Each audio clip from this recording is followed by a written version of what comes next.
Well, good evening. Welcome to this Saturday night edition of Wire to Wire. Saturday Hello from night. Horseshoe, Indianapolis. We're live. Racing Rachel, track announcer John G. Dooley, ready to get things going here for Boots and Brews, presented by the Indiana HBPA, also raising awareness and funds for the Permanently Disabled Jockeys Fund. A lot to look forward to here tonight. We've got 9 live races, cloudy skies right now, fast turf course firm. Turf rail was set this week at 12 feet, Racing Rachel. Yeah, it's raining everywhere. My dad just told me it was raining a little bit north of here. Ellis, you saw that. They said take cover down in Kentucky. So we'll see what happens. We're going to keep an eye on everything right now, but we're fast and firm, and the rail is at 12 feet for a 9-race night racing card. Everybody's so excited on Twitter. They're like, how many times do you do this? I'm like, look up the calendar, you guys, because it's random when we do it, but it's a fun time. Because next Saturday is an old quarter horse card kicking off at 10:45. And that's at 10:45. I know everyone's like, wait, don't you run in the evening or in the mornings? And I'm like, listen, it's 2 different things, people. So again, here 4:31 on the pre-race show, we'll keep our eyes to the skies. There's a chance of a scattered shower popping up around 5 o'clock, but we'll keep you posted. Right now, it's hit or miss, really. You know, so it's Indiana, so yeah, you can plan fast. for it. Turf I course planned firm. everything. I'm planning for turf racing, yeah, so I 2 planned races. for rain because I knew that if I did, then it wouldn't rain. That's just what happens. Plan. Yeah. Turf course firm, rail set at 12 feet this race week. No live racing on Sunday. We'll be back at it Monday, Tuesday, Wednesday, Thursday at 2:10. Next Saturday, an all quarter horse card kicking off at 10:45 a.m. And then we'll be taking our little bit of a summer respite here from racing at Horseshoe Indianapolis for just about a week or so. Here tonight, 9 races. Again, Boots and Brews presented by the Indiana HBPA. Looking back to Thursday's card, Fernando de la Cruz continues to top the leaderboard on 47 wins. Santos Sanjor coming off a riding double when we last raced here on Thursday, Rach. We talk about it all the time, John and I. Particularly, he is a little bit of an underrated rider. We have a very deep jockey colony here at Horseshoe Indianapolis, but Santo really having a good year this year. He had a riding double on the Thursday card before he took off Friday. He started in race 3 on the 8, Sir Gallivant. Sir Gallivant absolutely licking his chops looking at those splits. 22 and change. There's a 44 and change. Sir Gallivant picking up that full head of steam under Santo Sanjor. And Sir Gallivant strikes the top and pulls clear for a nice cozy success under Santo. It was. It looked like such an easy ride. Didn't even have to do much there. And then he went to, that was for Cipriano Contreras. And then we went to race 6, number 9, Pay Me Later for Bob Gorham. Another good ride.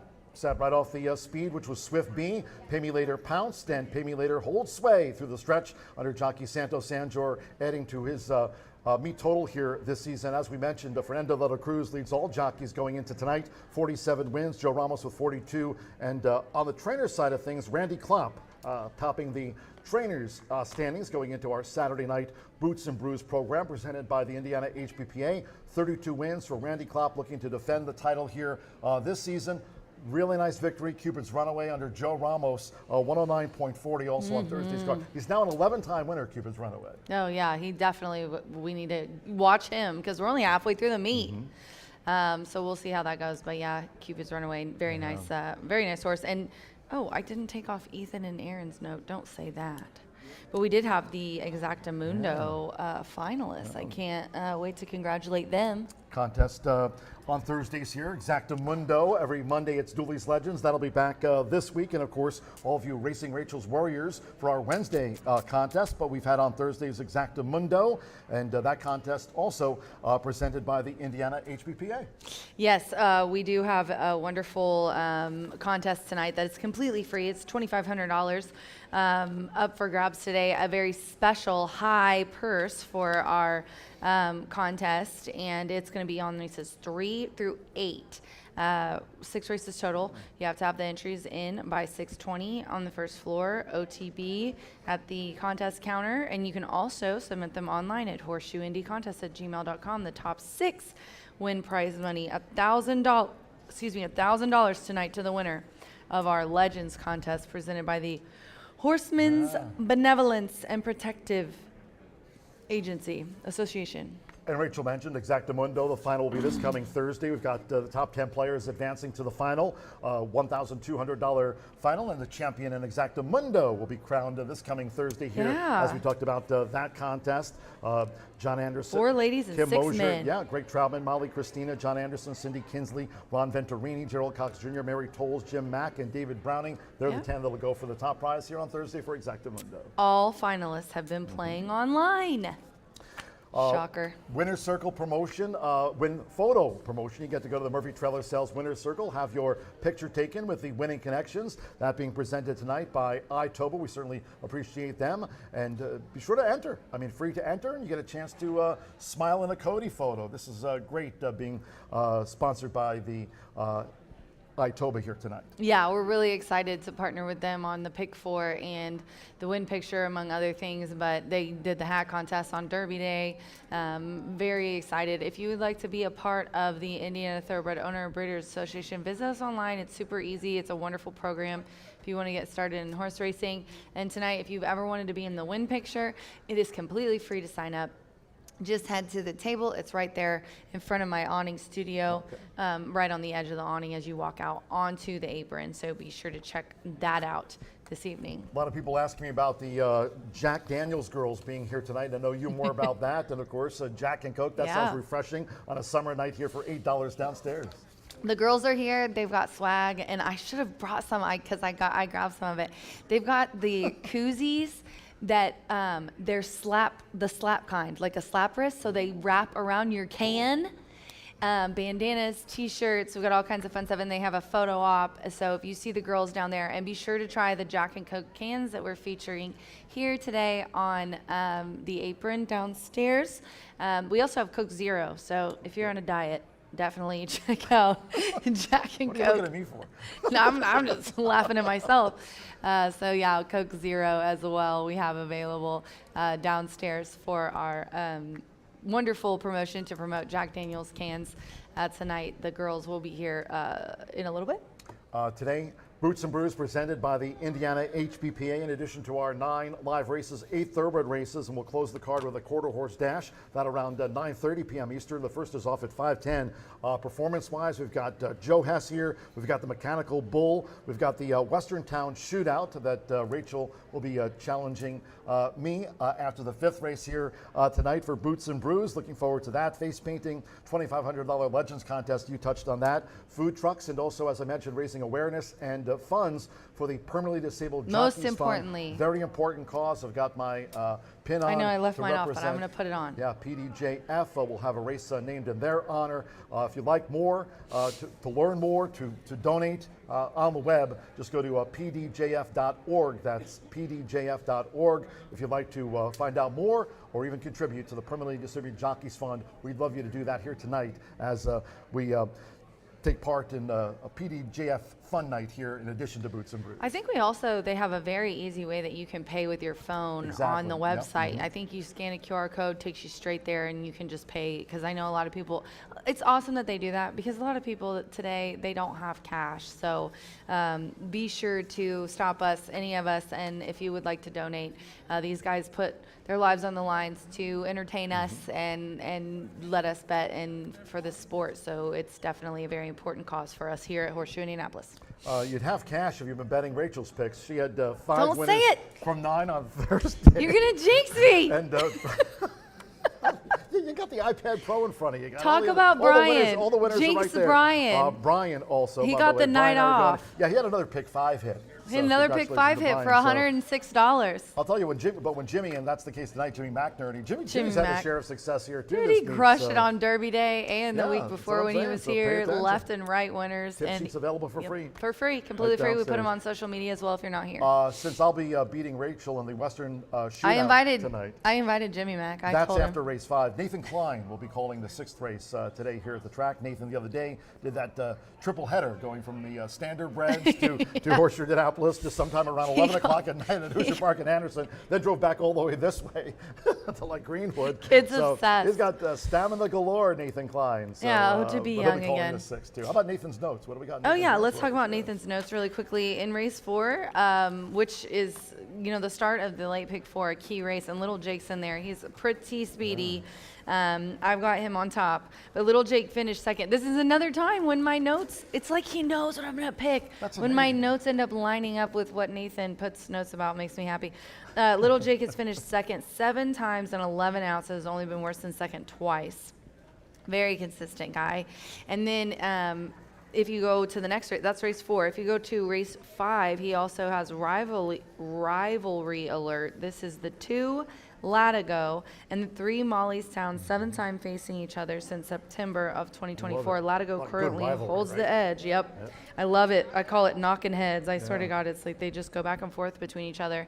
But Latigo currently holds the edge of 4-2 between them. So guess what? My picks line up with his notes again. I went 2, 3, 5 in that race. Don't jinx her, Nathan. Don't jinx her. Yeah, no, you jinx me. Every time we announce that, definitely I feel like happens. On to, he has other notes, but we'll read those closer. It's a little bit too far out for race 7, but a little bit later I'll probably be giving you guys the rest of Nathan's notes, as he does a great job with that. And we're running out of time and with our interns and for the show, which is sad. I don't want to see them go, but they have to. Yeah, Nathan Klein doing a terrific job, not only in the booth, but notes-wise. Darbs Culliver, Darby doing a terrific job. And, of course, Riker DeWitt, we look forward to seeing you back here at the track. Riker, hopefully. Get his wisdom dad, teeth out. Tim told me he's wanting to come back on Monday, so Riker, we'll see you then. Hope they got a video of him doing something silly.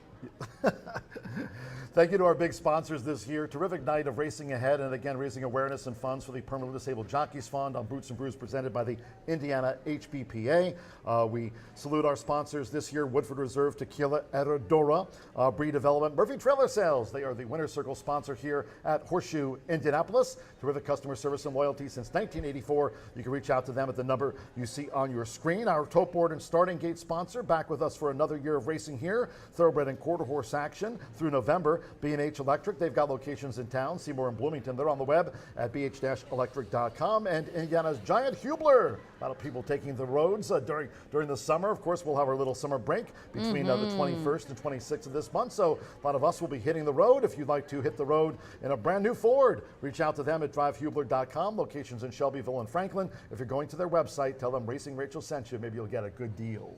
Yes, you will. And I will also be rewarded for the rep.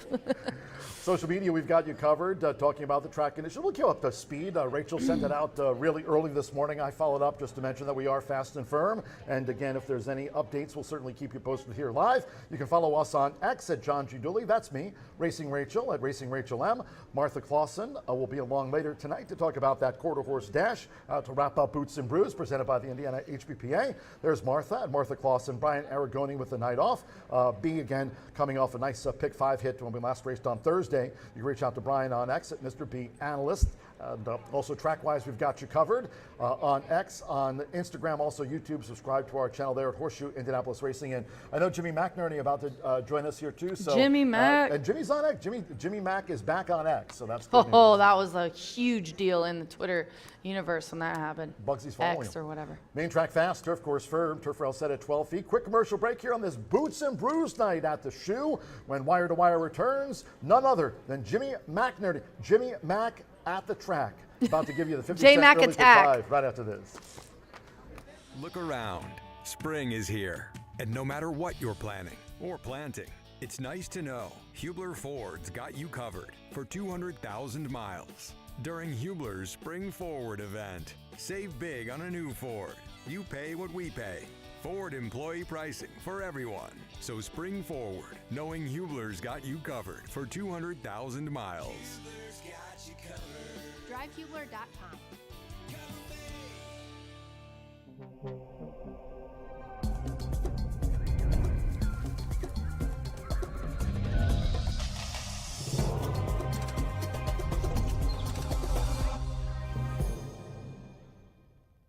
Jack Daniels starts here. From cave spring water to sugar maple charcoal to smooth Tennessee whiskey.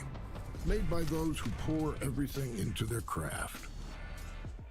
That's what makes Jack, Jack.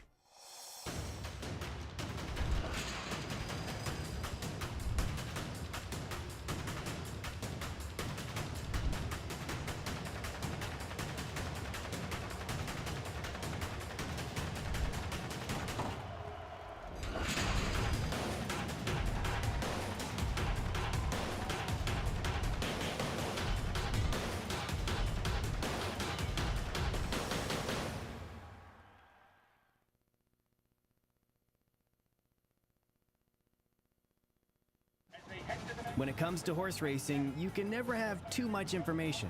With Twin Spires, you can place your bets with confidence, whether you use handicapping insights like our Brisnet speed ratings, prime power and past performances, the guidance of our experts' top picks, or just choose a name that catches your eye. Yes!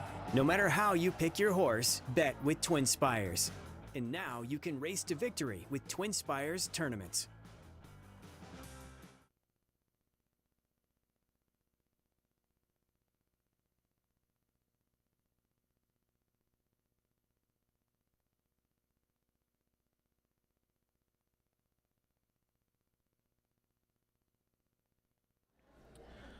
Welcome back to the second half of the Wire to Wire show here. 25 minutes to post on this 9-race card, the first 8 for the Thoroughbreds, the last quarter horse race, and good quality card here. Right now we are fast and firm, the turf rail set at 12 feet, and great card put on by Racing Secretary Chris Polzin and staff for this Boots and Brews night, co-sponsored here by the Indiana HPPA. A lot of exciting stuff going on here tonight. You heard John and Rachel talk about it with the food trucks. That Legends contest starts in race 3.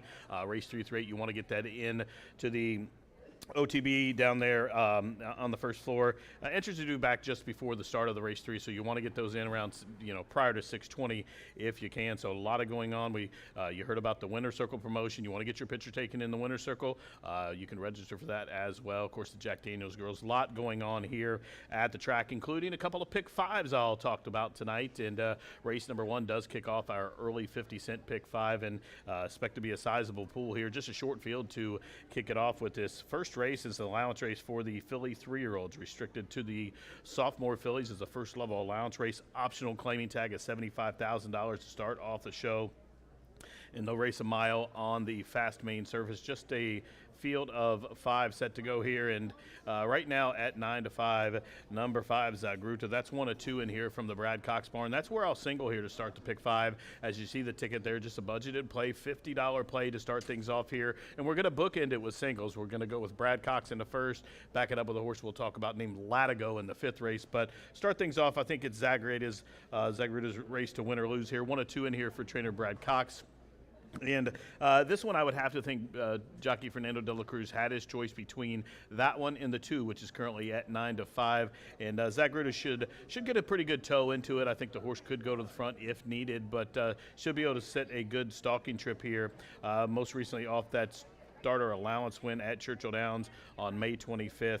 And drawn to the outside should sit a good stalking trip to pick up that 3rd lifetime victory from 7 starts. I think that horse should come down in price for those 9-5 odds. But we'll single there. And then the second race, we do have a scratch of the 6, Decatur Street, in that maiden nickel going a mile. It starts at $1 early pick 4, but leg 2 of the pick 5.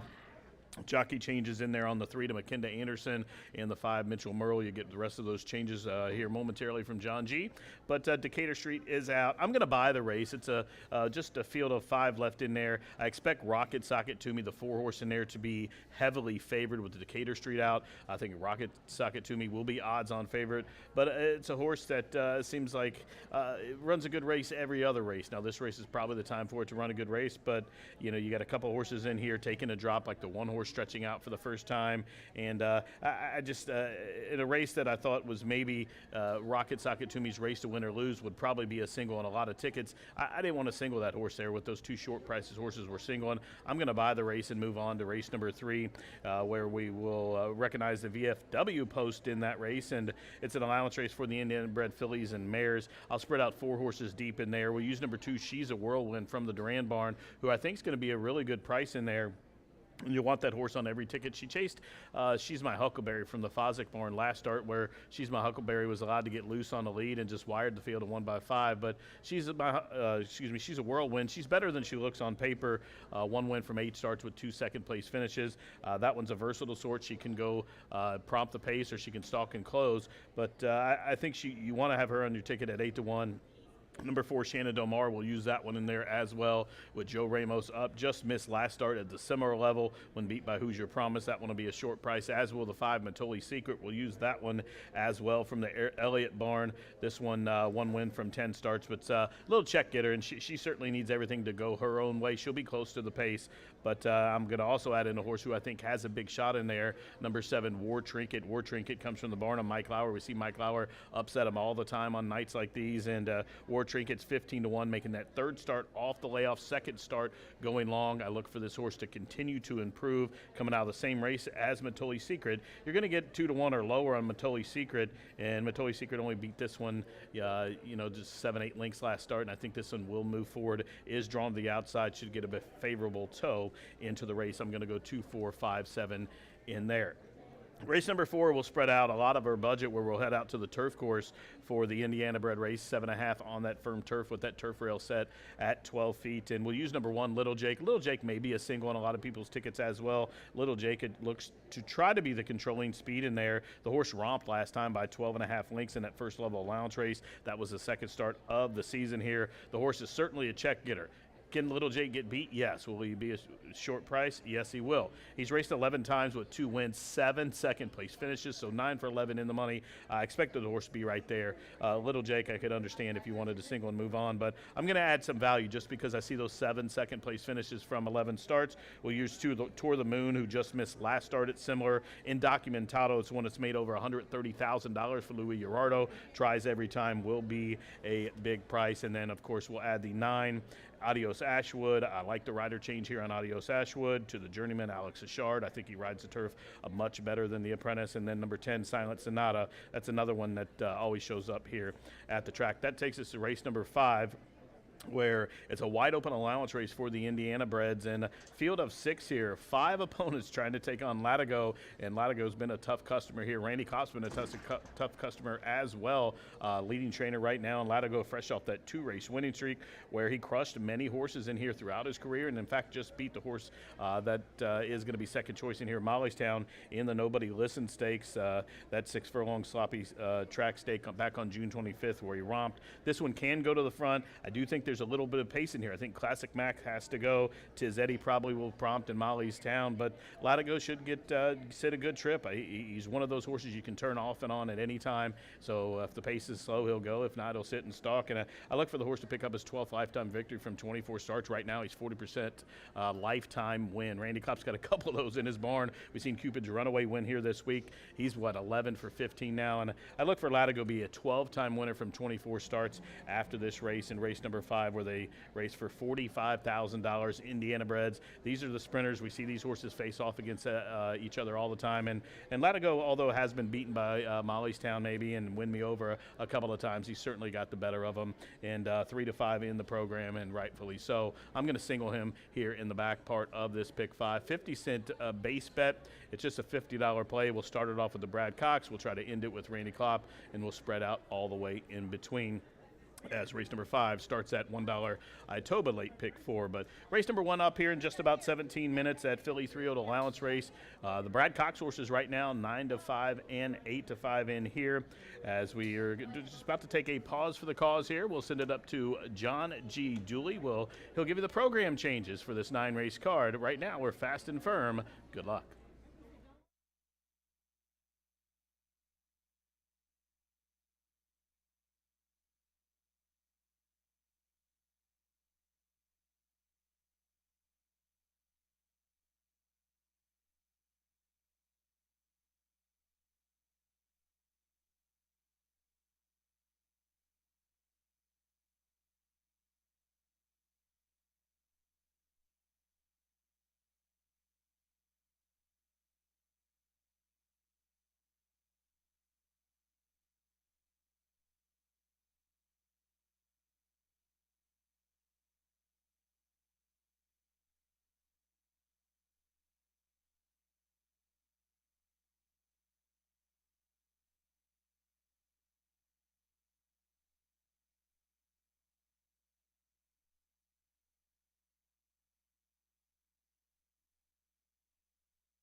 Good evening from Horseshoe Indianapolis.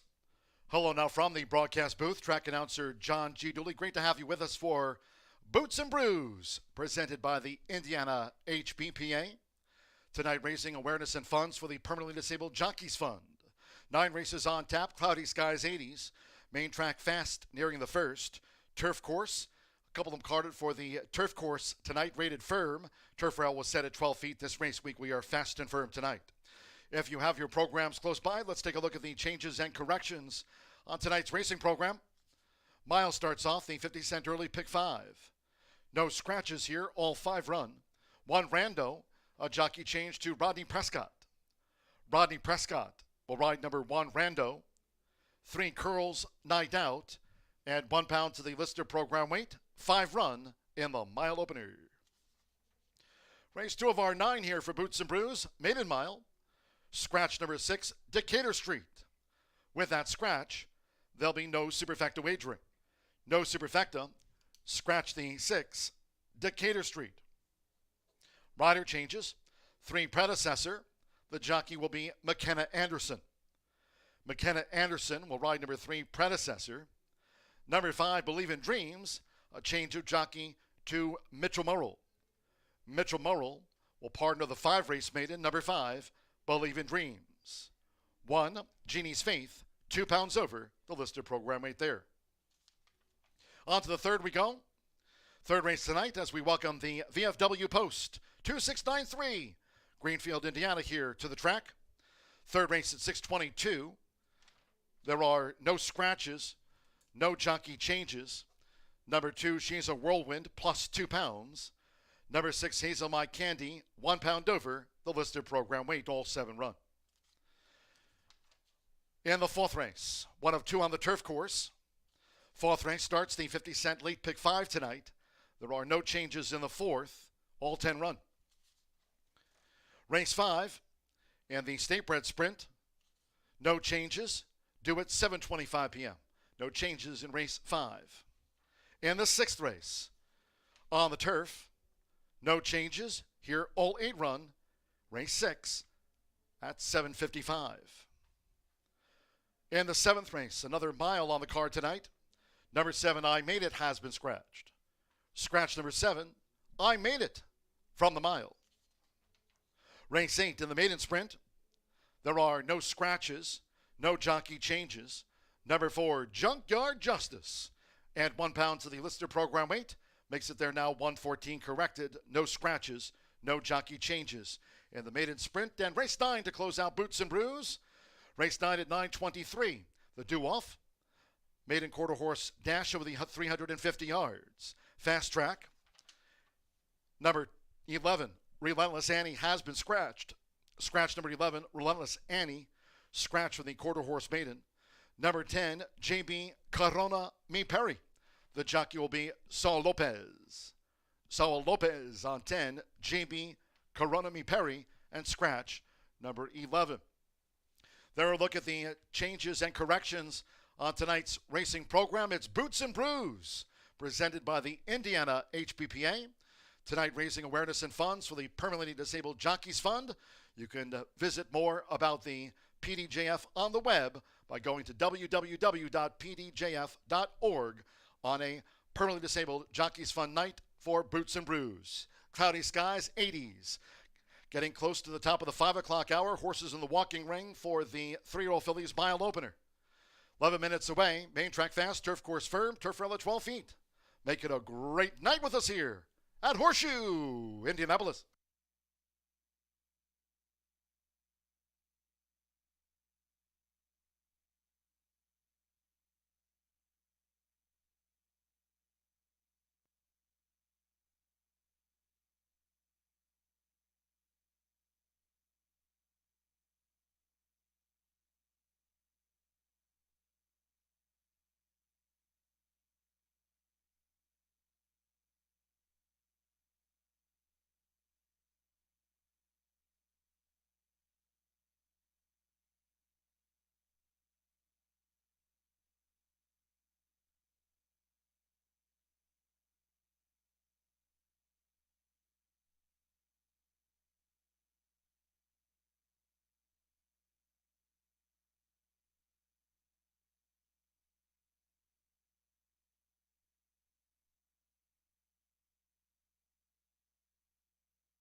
Bugler Gary Lozier, front and center, bringing the horses onto the track for the first.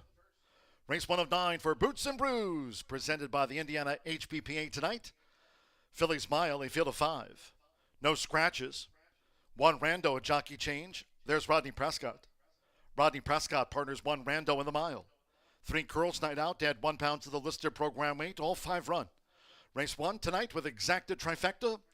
Double pick 3 and start to the 50-cent early pick 5. At this hour, we are fast and firm. Turf rail this week was set at 12 feet. Less than 5 minutes to post time.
We're now just 2 minutes away from post time for the mile opener. Main track fast, turf course firm for the 50-cent early pick 5. Noting for our turf races, a couple of them carded tonight. For the turf course, turf rail position out to 24 feet. Turf rail at 24 feet. Fast and firm for Boots and Brews. Less than 2 minutes now.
We're now less than 1 minute away from post time for the 3-year-old fillies mile opener. Starts the 50-cent early pick 5. Less than 1 minute.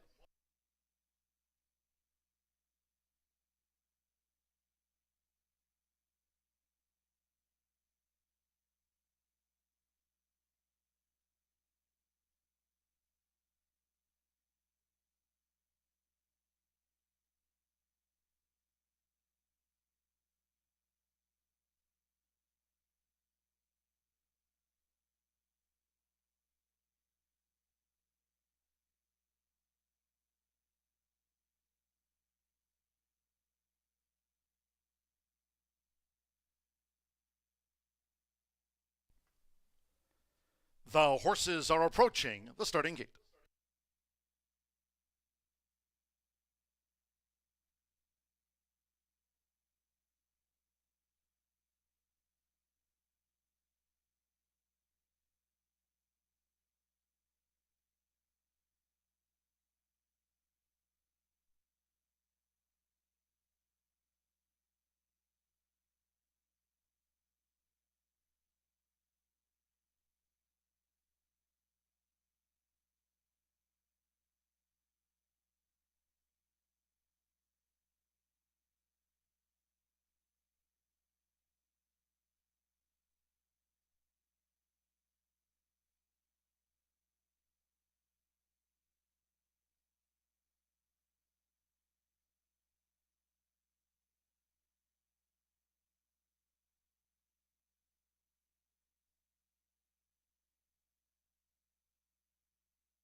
The horses have reached the starting gate.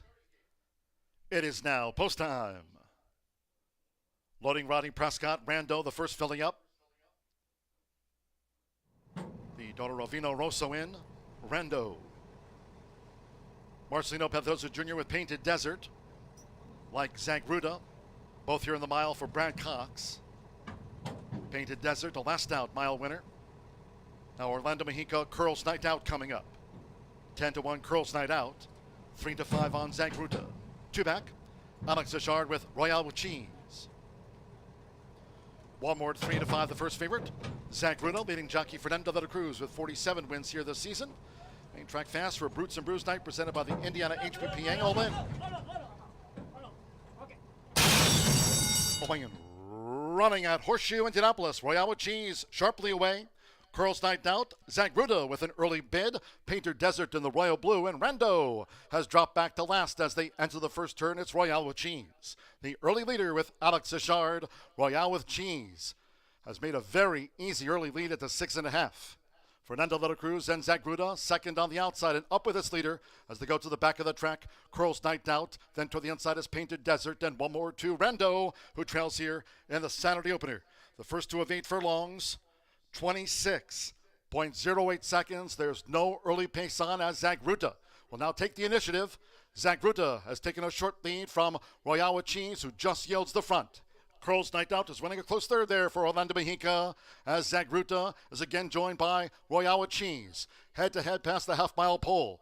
Marcelino Pedroza Jr. and nearest the inside, Painted Desert looking to gain. Rodney Prescott and Rando also trying to take closer order. Half-mile 50.33. Just inside 3 furlongs to go. The leader is Zagruda. 3-5, the first favorite. Zagruda spearheads them at the quarter pole from Rando, who's now second. Royale with Cheese showed that speed but has dropped back.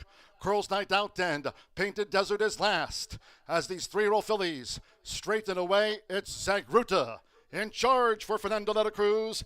3/4, 1 minute 14.40 seconds. Zagruda reaching for the final 16th, and she's pulled away with a plum.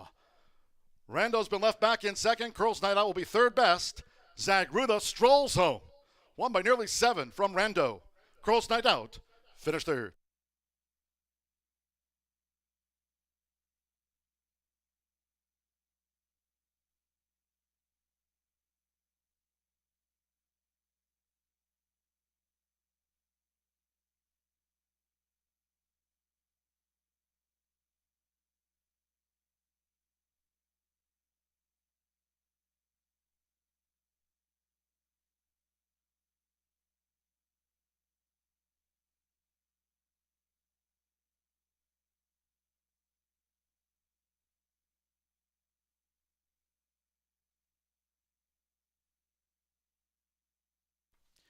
$139.48 for the mile opener.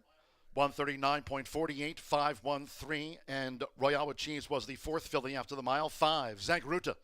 3 to 5 first. Well clear. 1, Rando. 9 to 1, the runner-up. 3, Curls Night Out. At 12 to 1 was third. There was no superfecta featured on the mile. 4, Royale with Cheese and Painted Desert. That's the 5. 5, 1, 3, 4, 2. Fernando de la Cruz, meet leader. This is 48th of the season. Coming here for Brad Cox, Sumaya U.S. stable, Zagruta, the daughter of Gunrunner.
In the Murphy Trailer Sales Winner's Circle, race 1 official, the 5, Zagruda, with Fernando de la Cruz. Zagruda is a 3-year-old bay filly by Gunrunner. Out of the Too Much Bling mare, Bling on the Music, Brad Cox trains for Sumaya U.S. stable. Horseshoe Indianapolis congratulates the winning connections of Zagruta. First results in. 5-1 exacta paid $14.60. Curls Night Out was third in the fillies mile. 50-cent trifecta 513 paid $17.75. There was no superfecta featured. Favorite was first. All 5 ran 139.48. Boots and Bruce Night presented by the Indiana HPPA underway. 21 minutes away from race 2 of our 9 tonight. Second race will be a maiden mile. Opener went at 139.48. Scratch 6 Decatur Street. 6 Decatur Street has been scratched from the maiden mile. A couple of jockey changes. 3 predecessor to McKenna Anderson. McKenna Anderson on 3 predecessor. Number 5, Believe in Dreams with Mitchell Murrell. Mitchell Murrell will partner the 5 race maiden. Number 5, Believe in Dreams. 1 Genie's Faith is 2 pounds over the listed program weight. No superfecta. Scratch the 6. Second race maiden mile with exacta, trifecta. Double pick 3 and start to the $1 early pick 4. If you're just joining us here for Boots and Brews, we are fast and firm. And again, note that turf rail position, in fact, at 24 feet. Fast and firm tonight. Post time for the second race at 5:42. In all cases, please do try to make your Horseshoe Indianapolis selections and Boots and Brews night wagers early. Thank you. Coming up in a moment, our first race replay of the 3-year-old Phillies Mile. Hope you had a bet on the daughter of Gunrunner, Zagruta.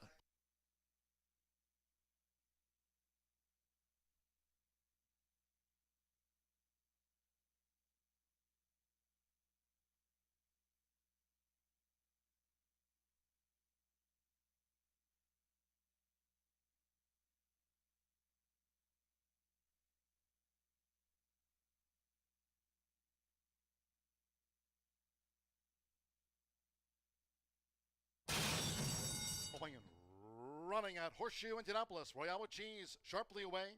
Curls Night Out, Zagruta with an early bid. Painter Desert in the royal blue, and Rendo has dropped back to last as they enter the first turn. It's Royale with Cheese. The early leader with Alex Ishard, Royale with Cheese, has made a very easy early lead at the 6.5. Fernando de la Cruz and Zagruta second on the outside and up with its leader as they go to the back of the track. Curls Night Out, then to the inside is Painted Desert, and one more to Rendo, who trails here in the Saturday opener. The first two of 8 furlongs, 26.08 seconds. There's no early pace on as Zagruta will now take the initiative. Zagruta has taken a short lead from Royale with Cheese, who just yields the front. Curls Night Out is running a close third there for Orlando Mejica as Zagruta is again joined by Royale with Cheese. Head-to-head past the half-mile pole. Marcelino Pedroza Jr. and nearest the inside, Painted Desert looking to gain. Rodney Prescott and Rando also trying to take closer order. Half-mile 50.33. Just inside 3 furlongs to go. The leader is Zagruta. 3-5 the first favorite. Zagruta spearheads them at the quarter pole from Rando, who's now second. Royale with Cheese showed that speed but has dropped back. Curls Night Out and Painted Desert is last. As these 3-year-old fillies straighten away, it's Zagruta in charge for Fernando de la Cruz. 3/4, 1 minute 14.40 seconds. Zagruta reaching for the final 16th, and she's pulled away with aplomb. Rando's been left back in second. Curls Night Out will be third best. Zagruta strolls home. Won by nearly 7 from Rando. Curls Night Out finished third.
Well, the people's pick did it. Third win from 7 lifetime starts for Zagruda, who starts it off in style to take the opener for the Brad Cox barn, jockey Fernando de la Cruz, and owner Samaya U.S. Stable. That's 5 straight wins at the track for the team of Cox and de la Cruz. They've teamed up with their last 5. We want to keep an eye on them here as the meet progresses here. But the favorite takes the opener at 320. We move on to race number 2, where if you try to beat the favorite in the opener, maybe a race like the Pick 5, you have a chance to start again, the $1 Pick 4. You want to get involved. Sometimes these Pick 4s, when you see a favorite like that win the opening leg, the Pick 4 will get a lot more action. The Pick 4 will pay probably more than the Pick 5 it can at least. But you want to get in here and take a chance in this $1 Pick 4 starting in race number 2, which goes to post in 10 minutes. It's a maiden 5 claimer to go a mile. We do have a scratch of the 6 Decatur Street. Couple of jockey changes. The 3 horse will get McKenna Anderson, and the 5 Believe in Dreams to Mitchell Merle. My top pick in here is taking a little bit of money, but as expected with the scratch of the heavy favorite, number 1, Genie's Faith. Currently 4-1 right now, the second longest shot on the board. And number 1, Genie's Faith, stretching out here for Michelle, taking over the training duties. Billy Gowan, the Cowboy, trained this one first time out at Churchill Downs when it debuted for a $20,000 level and just kind of raced around there. Was knocked around a little bit at the starting gate, but ran an okay number on the sheets. They went 11-2 that day.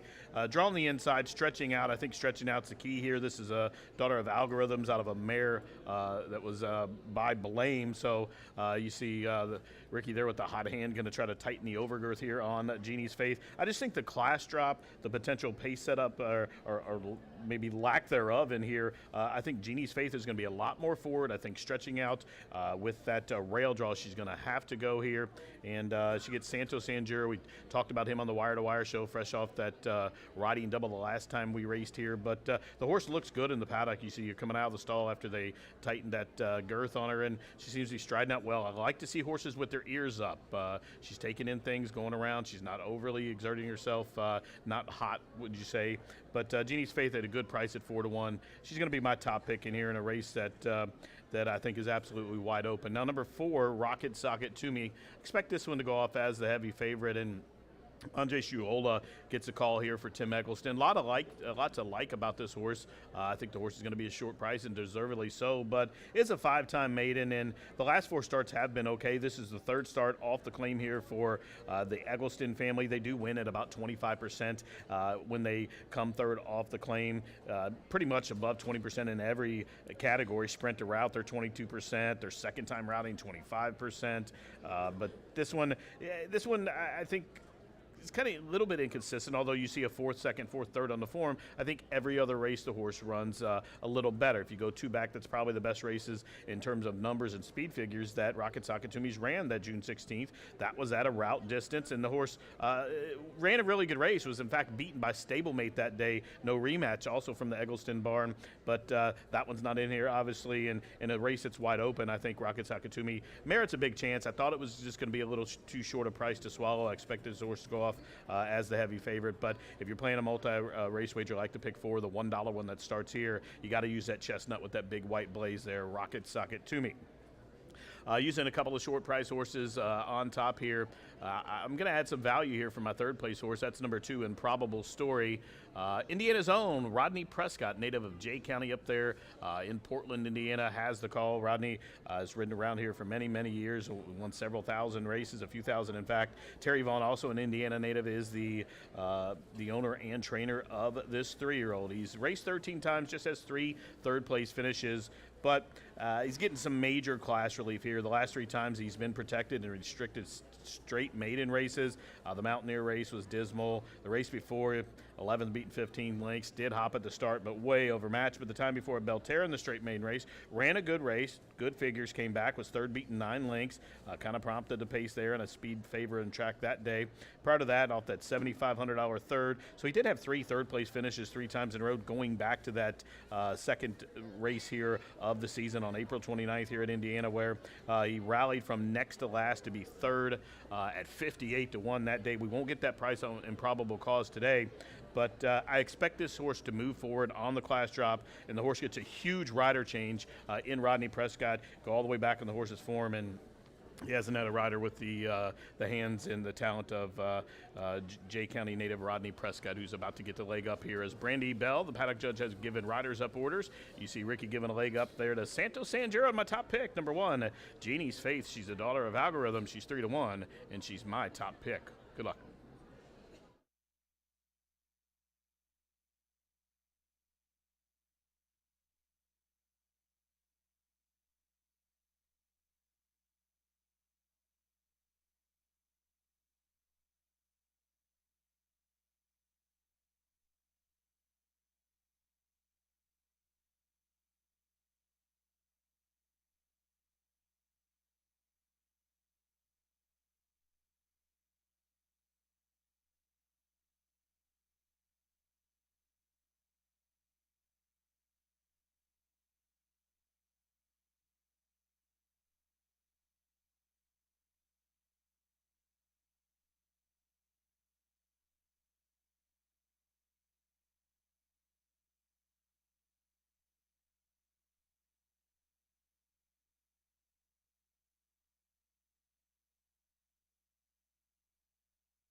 Stepping onto the track now for the second race.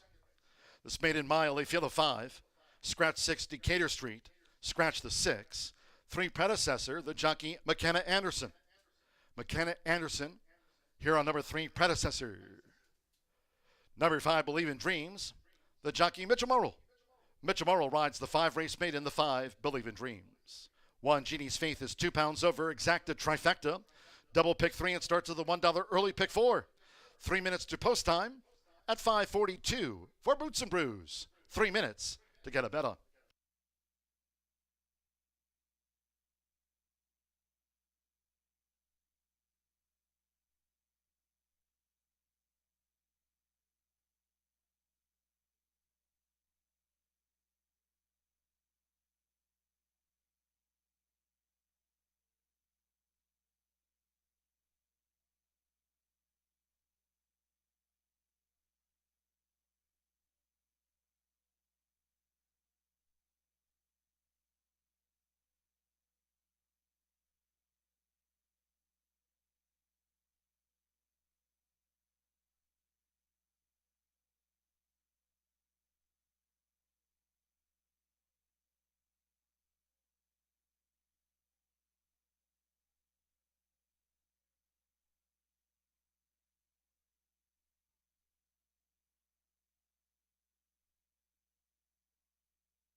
We're now less than 1 minute away from post time for the maiden mile.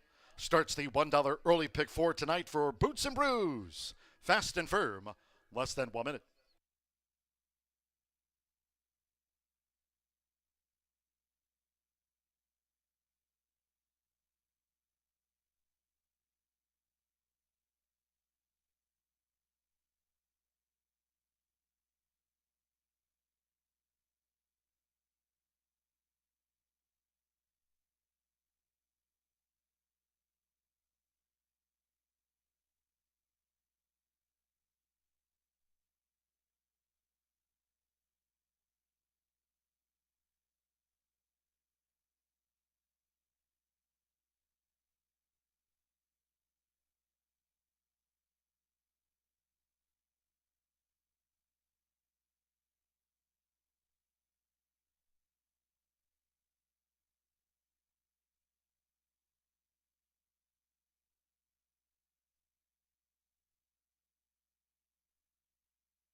The horses are approaching the starting gate.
The horses have reached the starting gate.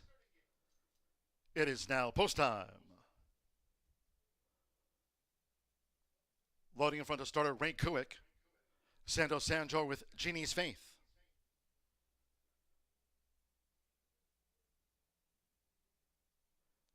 Genie's Faith, first of the 5 maidens into the starting gate here over the mile. Rodney Prescott and Probable Cause has joined Genie's Faith. McKenna Anderson with Predecessor. It's now even money. Rocket Socket Toomey, Andre Zaloa for Tim Eggleston. Even money, Rocket Socket Toomey.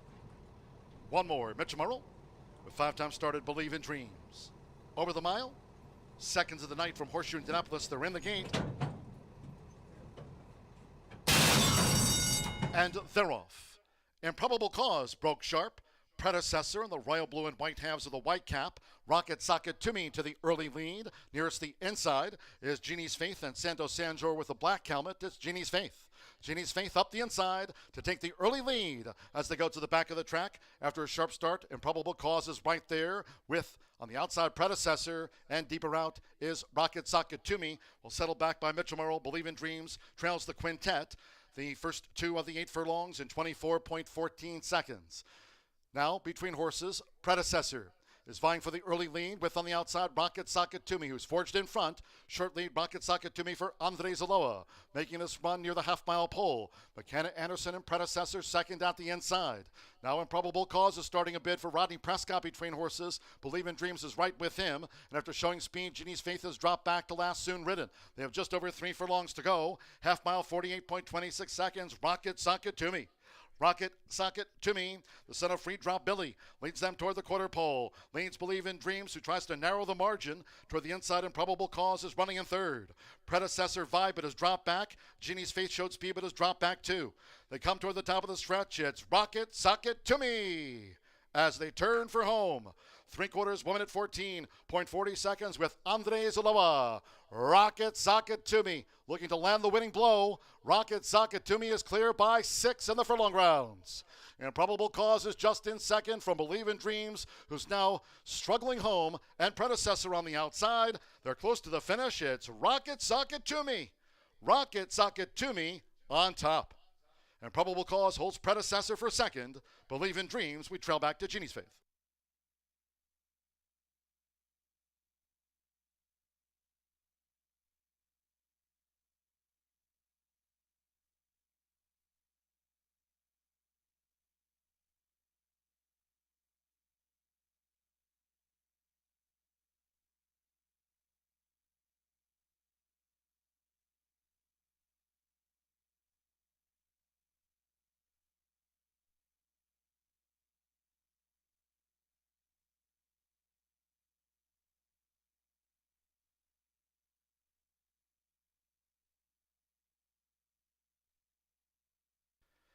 $144 flat after the maiden mile. 144. 4-2-3-5-4. Rocket Socket to me at Diva Money first. 2, Improbable Cause at 18 to 1. The rank outsider was the runner-up among the 5. 3, Predecessor at 3 to 1/3. 5, Believe in Dreams was 4th. Genie's Faith last to 5. 4-2-3-5-1. Rocket Socket to me. Andres Ulloa on the People's Choice for Tim Eggleston, Kelly Eggleston. Son of Free Drop Billy off the mark in his 6th career start out to the maiden.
The result of the second race made an official.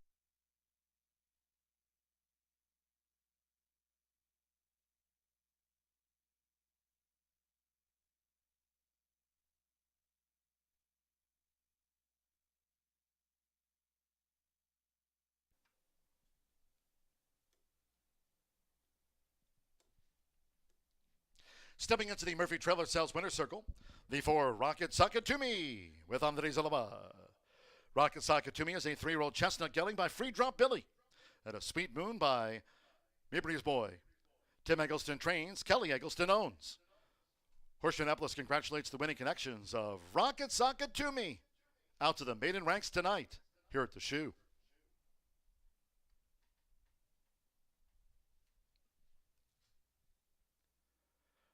Race 2 official.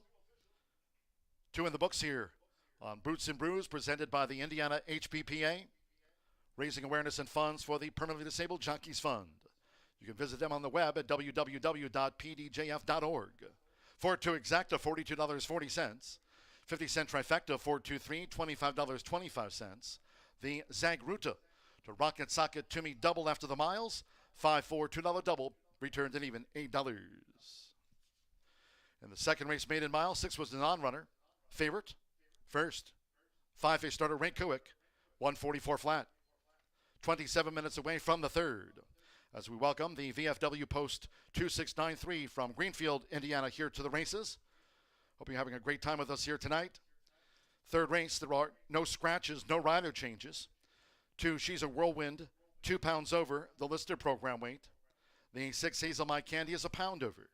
Exacta Trifecta, Superfecta, double pick 3. Post time will be at 6:20.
And they're off.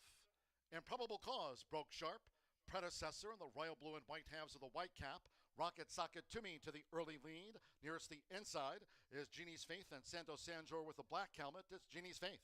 Genie's Faith up the inside to take the early lead as they go to the back of the track. After a sharp start, Improbable Cause is right there with on the outside Predecessor, and deeper out is Rocket Socket Toomey. Will settle back by Mitchell Merrill. Believe in Dreams trails the quintet. The first 2 of the 8 furlongs in 24.14 seconds. Now, between horses, Predecessor is vying for the early lead with on the outside Rocket Socket Toomey, who's forged in front. Short lead, Rocket Socket Toomey for Andre Zaloa, making this run near the half-mile pole. McKenna Anderson and Predecessor second at the inside. Now Improbable Cause is starting a bid for Rodney Prescott between horses. Believe in Dreams is right with him. And after showing speed, Genie's Faith has dropped back to last, soon ridden. They have just over 3 furlongs to go. Half mile, 48.26 seconds. Rocket Socket Toomey. Rocket Socket Toomey, the son of Free Drop Billy, leads them toward the quarter pole. Leads Believe in Dreams, who tries to narrow the margin toward the inside. Improbable Cause is running in third. Predecessor Vibe, but has dropped back. Genie's Faith showed speed, but has dropped back too. They come toward the top of the stretch. It's Rocket Socket Toomey as they turn for home. 3/4, 1 minute 14.40 seconds with Andre Zaloa. Rocket Socket Toomey looking to land the winning blow. Rocket Socket Toomey is clear by 6 in the furlong rounds. Improbable Cause is just in second from Believe in Dreams, who's now struggling home, and Predecessor on the outside. They're close to the finish. It's Rocket Socket Toomey. Rocket Socket Toomey on top. Improbable Cause holds Predecessor for second. Believe in Dreams, we trail back to Genie's Faith.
At the Thoroughbred Aftercare Alliance, we believe in giving every thoroughbred a second chance.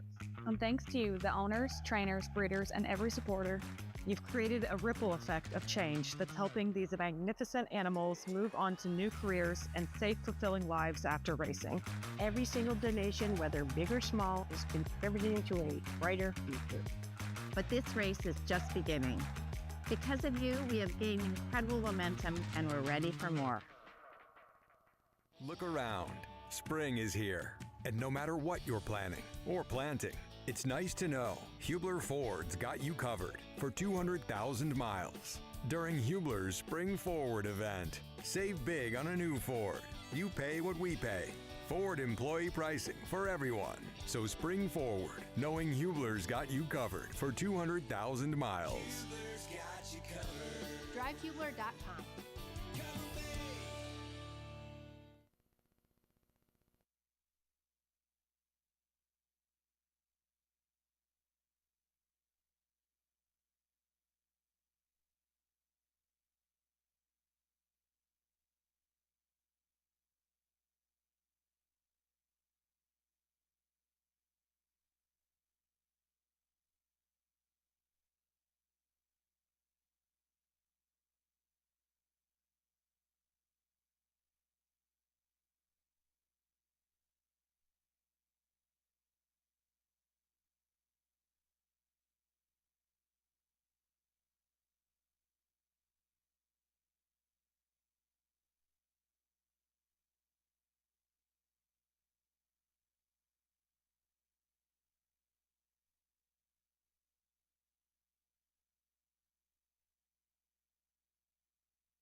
Well, another race, another favorite obliges there as the Egglestons and Uola team up to break the maiden air in race number 2 with the 4 Rocket Socket Toomey.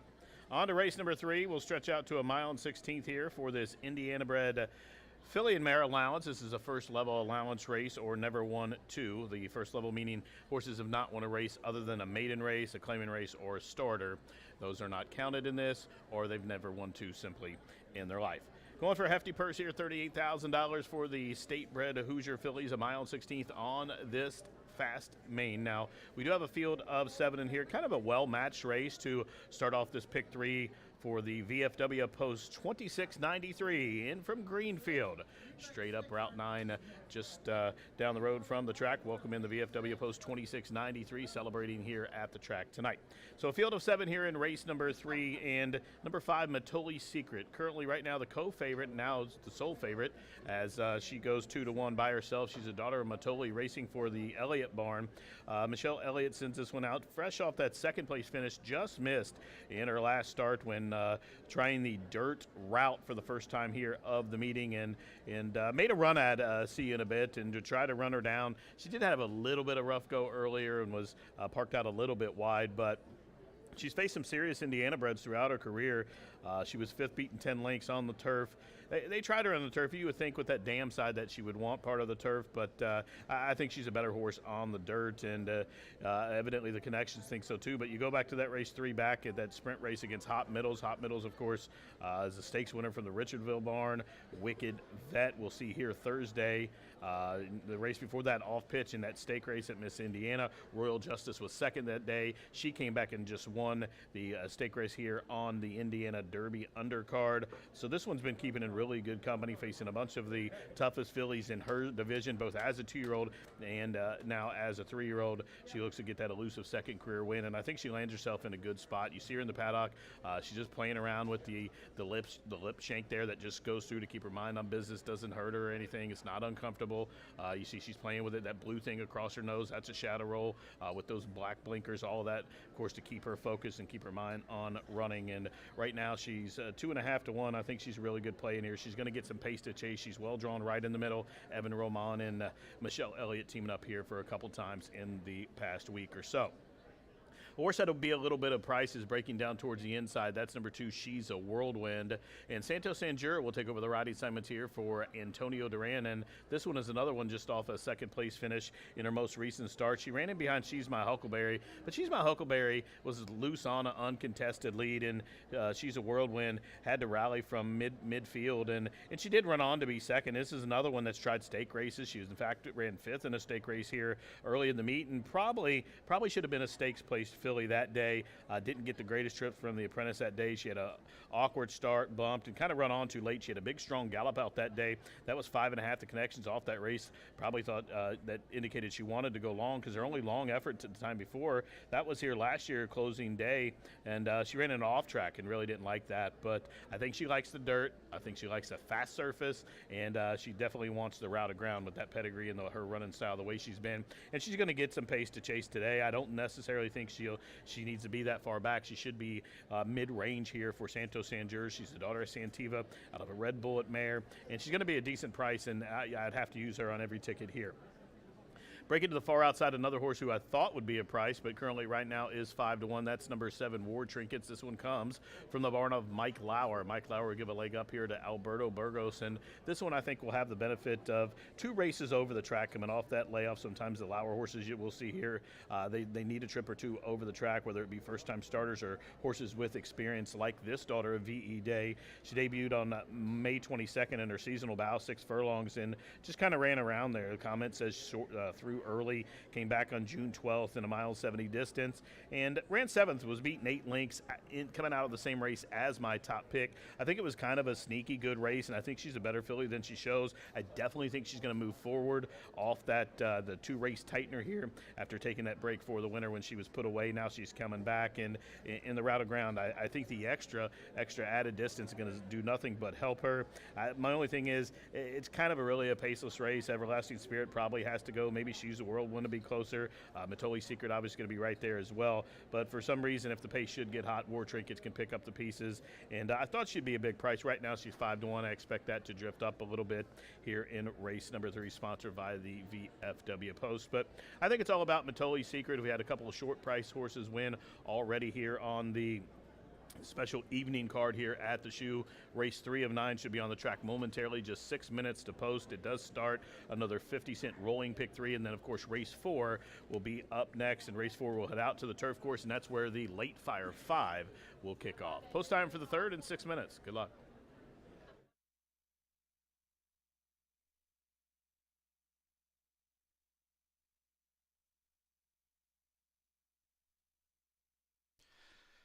Ladies and gentlemen, for your information, we have a late jockey change to announce for the first time tonight in the 9th race. That'll close out the card here on Boots and Brews, presented by the Indiana HPPA with that quarter horse maiden dash over the 350. 9th race in your program, due at 9:23, number 2, Fabulous Diva, a jockey change to Diego Bocanegra. Race 9, that'll close out the card, quarter horse maiden dash over the 350. Number 2, Fabulous Diva, make the jockey Diego Bocanegra.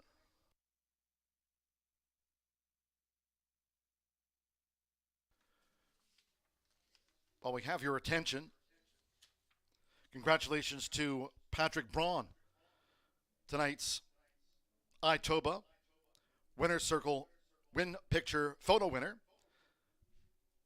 Patrick will be going down to the Murphy Trailer Sales Winner's Circle and be featured in an official win photograph from Cody Media. Congratulations to Patrick Braun, our Race 2 winner tonight. Horseshoe Indianapolis paddock judge Brandy Bell with a call for Riders Up.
Gino bringing the horses onto the track for the third race.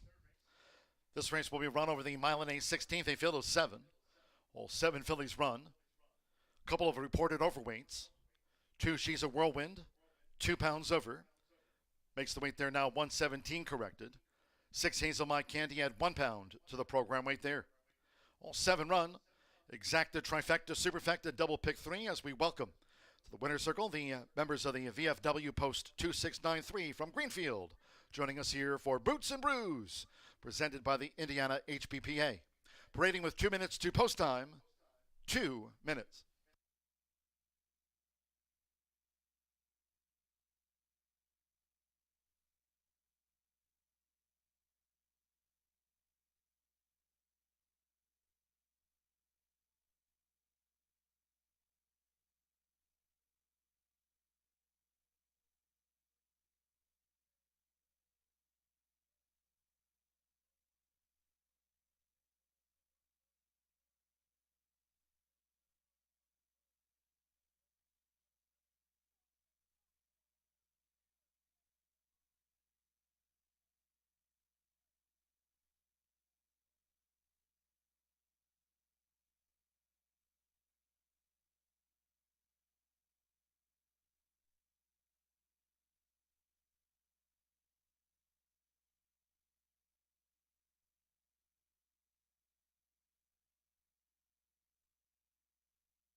Less than 1 minute away from post time. Less than 1 minute.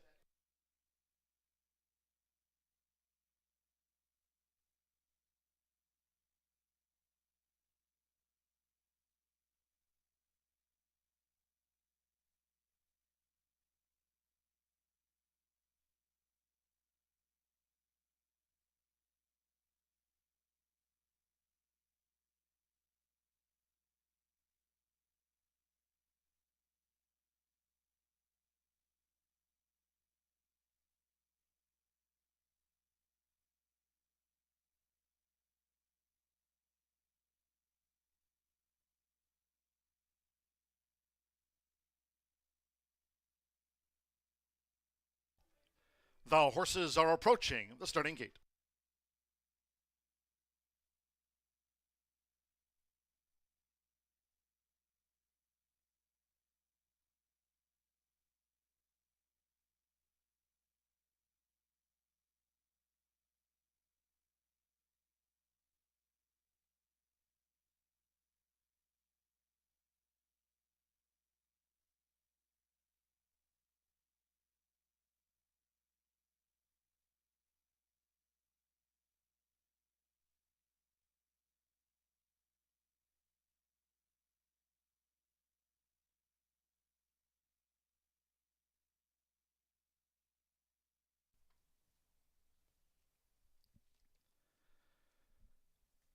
The horses have reached the starting gate. It is now post time. Loading Andres Calleja with Everlasting Spirit. She's first in. Shena Del Mar, Joe Ramos with 42 wins here this season. Santo Sanjor, She's a Whirlwind now joins. Mitchell Murrell with What About Now? Evan Roma, Matoli's Secret, drew 5. Hazel Mike Candy, Andres Aloha riding for a double. Zach Ruda and Rocket Sakatumi, our first 2 winners, and one more. Alberto Burgos with War Trinkets. They're in the gate. They're off to an even start. Good start for What About Now with Matoli's Secret. Shanna Del Mar in the pink settles through the field as they make their way toward the first turn with Mitchell Murrell. What About Now has the early lead from a close-up Matoli's Secret. Right there, Hazel My Candy. She's a Whirlwind in the purple cap, and Shanna Del Mar is one off the rail. As they round the first turn, War Trinkets is out deep on the track, and the gray Everlasting Spirit has dropped back to last. What About Now is the pilot.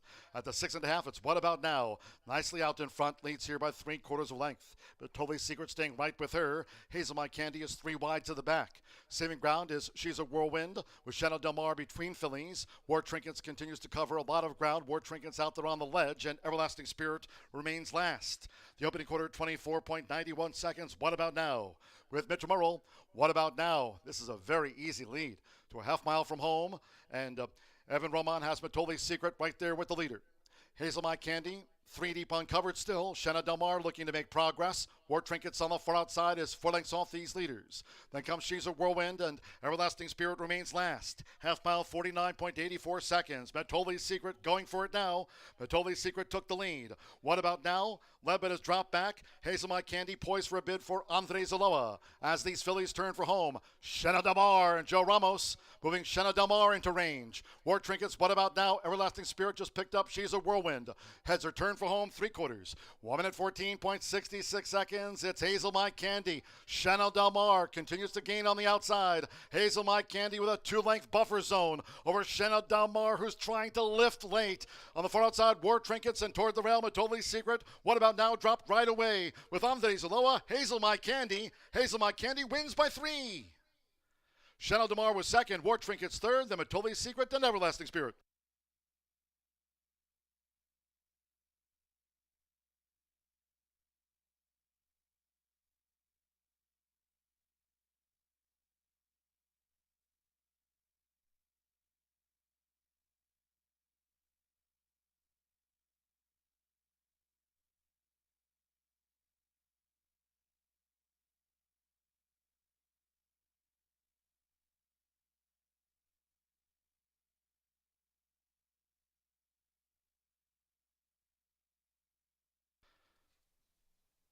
.148.29.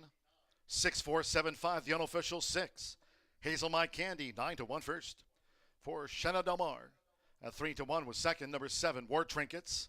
13-1 third, raced wide. And 5, Mentoli Secret at 4-5. The odds-on favorite was fourth to finish. 6-4-7-5, quick-fire double for Andres Aloha. Rocket Socket to me to Hazel My Candy. For the Andres double here for Miguel Angel Silva. 9-1 on Hazel My Candy after the running of race 3.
The result of the third race official.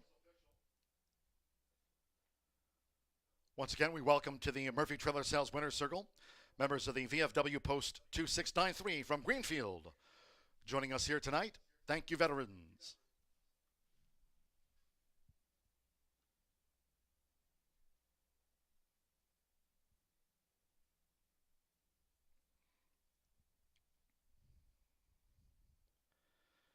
Stepping in the 6, Hazel My Candy, a riding double for Andres Aloha. Hazel My Candy is a 3-year-old bay filly by Tapiture. And the Candy Ride mare, Dandy Candy. For Miguel Silva's Silva Racing LLC. Horseshoe Indianapolis congratulates the winning connections. Hazel My Candy was 9-1.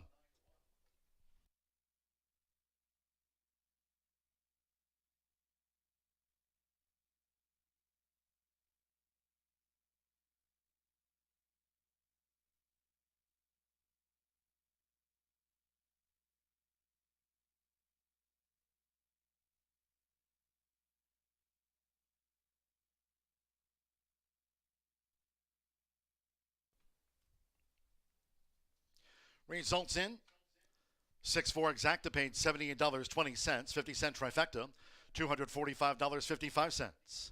First pick 3 of the night for Boots and Brews presented by the Indiana HBPA. 50-cent pick 3 paid $27.65. The Andres Aloha Rocket Socket to me, Hazel My Candy double 4-6, $76.80. 10-cent superfecta paid $93.76. 6-4-7-5, Mentoli Secret ran fourth. In the third, all 7 ran 148.29.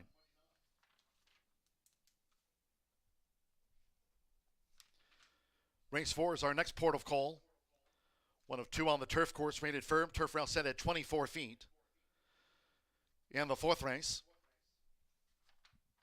no changes. Exacta, trifecta, superfecta, double pick 3. Turf to start the 50-cent late pick 5 tonight. Post time, 6:53.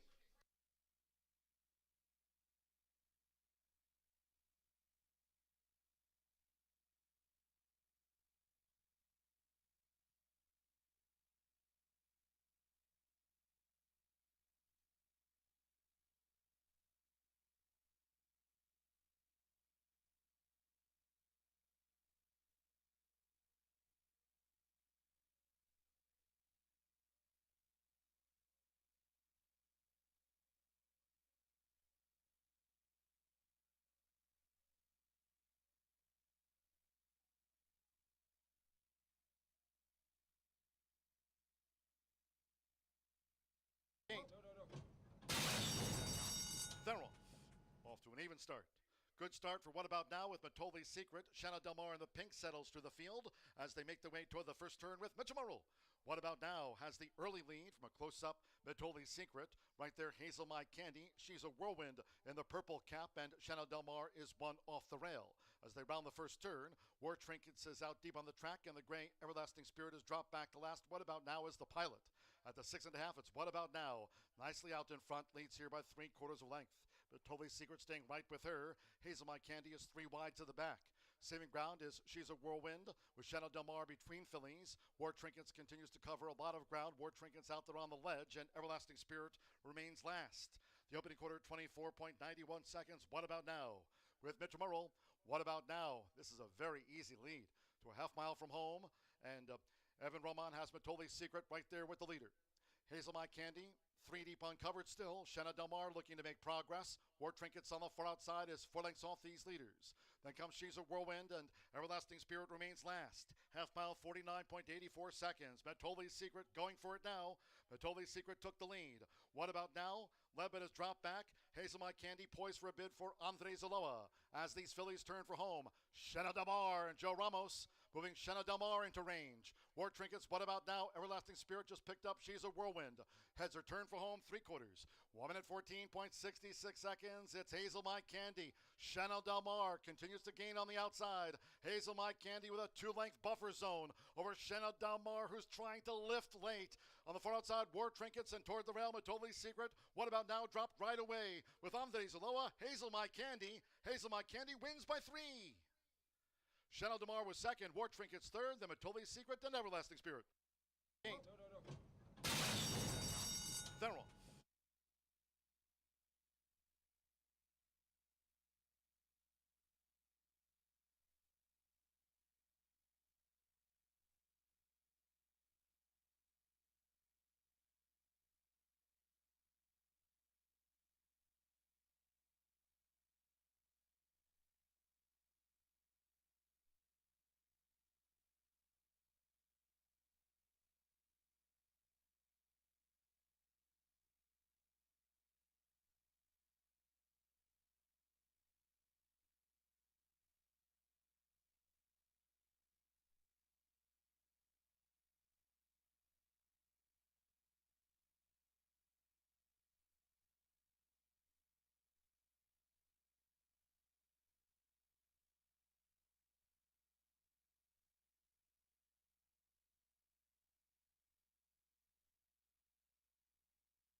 "18 minutes away from the 4th race of 9 here for Boots and Brews tonight. Great to have you with us.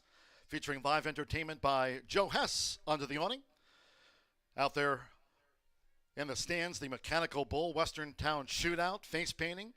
Tonight, a $2,500 Boots and Brews Legends contest for our horse players, sponsored by the Indiana HBPA. Food trucks joining us here tonight. Also raising funding and awareness for the Permanently Disabled Jockeys Fund. We'll be having a check presentation to the PDJF from the Indiana HBPA and Horseshoe Indianapolis. If you'd like to make a donation to the Permanently Disabled Jockeys Fund, you sure can. Donate online at pdjf.org. That's pdjf.org. In just a moment or two, we'll be going back down to the Murphy Trailer Sales Winner's Circle to check in again tonight on Boots and Brews, presented by the Indiana HBPA. We'll be heading to the Winner's Circle in just a sec to check in with G-Note, and for the first time tonight, Darbs.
All right, Horseshoe Indy, it is now time for the social media check-in contest.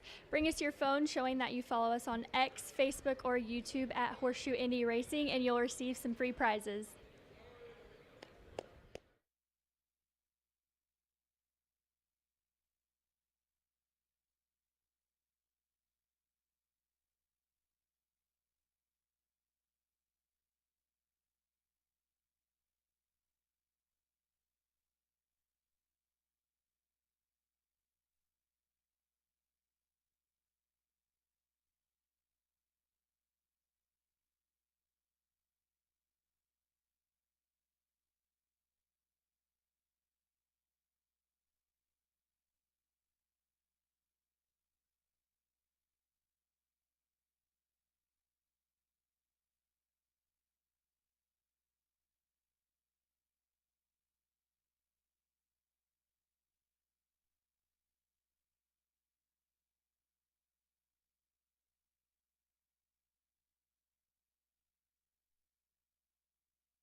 Hazel My Candy gets that sweet victory there in race number 3. Kind of chalky start to this Super Saturday card. And Hazel My Candy, the first horse at a decent price to win, pays $20 mutual there to win to give Andre Sciuola a Saturday double here at the track. And speaking of doubles, that double going back to race 2 with that even money favorite back to that horse there that paid $20. The double came back $76 and change just for 2. So keep an eye on those double will pays. Sometimes they do get overlooked here and pay more than they should there, as that one with an even money start and then a 9-to-1 horse winning, it pays $76.80. It's a pretty good mutual. So as we progress here to race number 4 in 10 minutes, we'll head out to the turf course. 7.5 furlongs on the turf here for race number 4. The turf is firm, and right now little wind out there. It looks like the flag's moving a little bit, light sprinkles coming through, but right now nothing of significance as we look into race number 4 here. And take a look at a horse that's 3-2 right now to start things off. That's number 1, Little Jake. And Little Jake looks to give the trainer Tim Eggleston his second win on this Saturday program. And win indeed, this one did in his last, coming off that second start of the year on June 11th.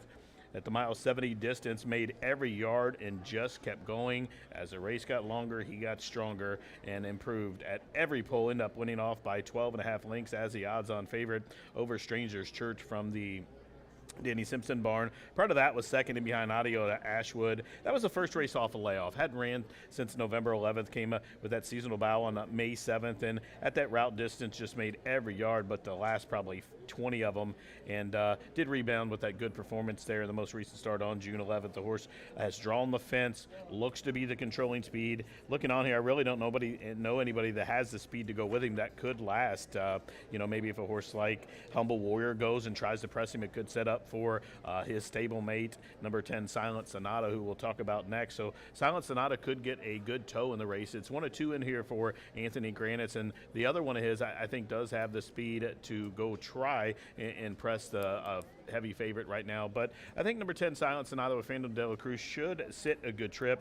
This one did have a little bit of trouble in the most recent start, where it was 4th beaten 3 lengths, but didn't really get out of the gate, then was wide in traffic trouble in the middle of the turn. But prior to that, rattled off a pair of second place finishes here when coming to Indiana from Turfway. Was racing over there on the synthetic, came back to the turf here, gets restricted state breds, was second in behind a really good horse named Fantastic Val from the Aaron West barn, and then second in behind Just Happy to Be Here. That's one that comes from the barn of Shannon McGovern, and Silent Sonata is definitely going to get a good toe into the race. We'll have some pace to chase. The only knock, has drawn the 10 hole with the 7.5 furlong distance to run up to the first turn. It's a little shorter here, so I really think that outside post, that's about the only distance here where you could get compromised a little bit and get parked out wide if you don't have a chance to get over. But Classic Express, the 8 horse, and 9 Adios Ashwood, and even Humble Warrior, they directly to the inside of this one, has a little bit of speed, so I think they could go on. I really don't think this horse would get stuck all the way out, so should be able to work in, tuck in a little bit going in that first turn with this rail at 24 feet,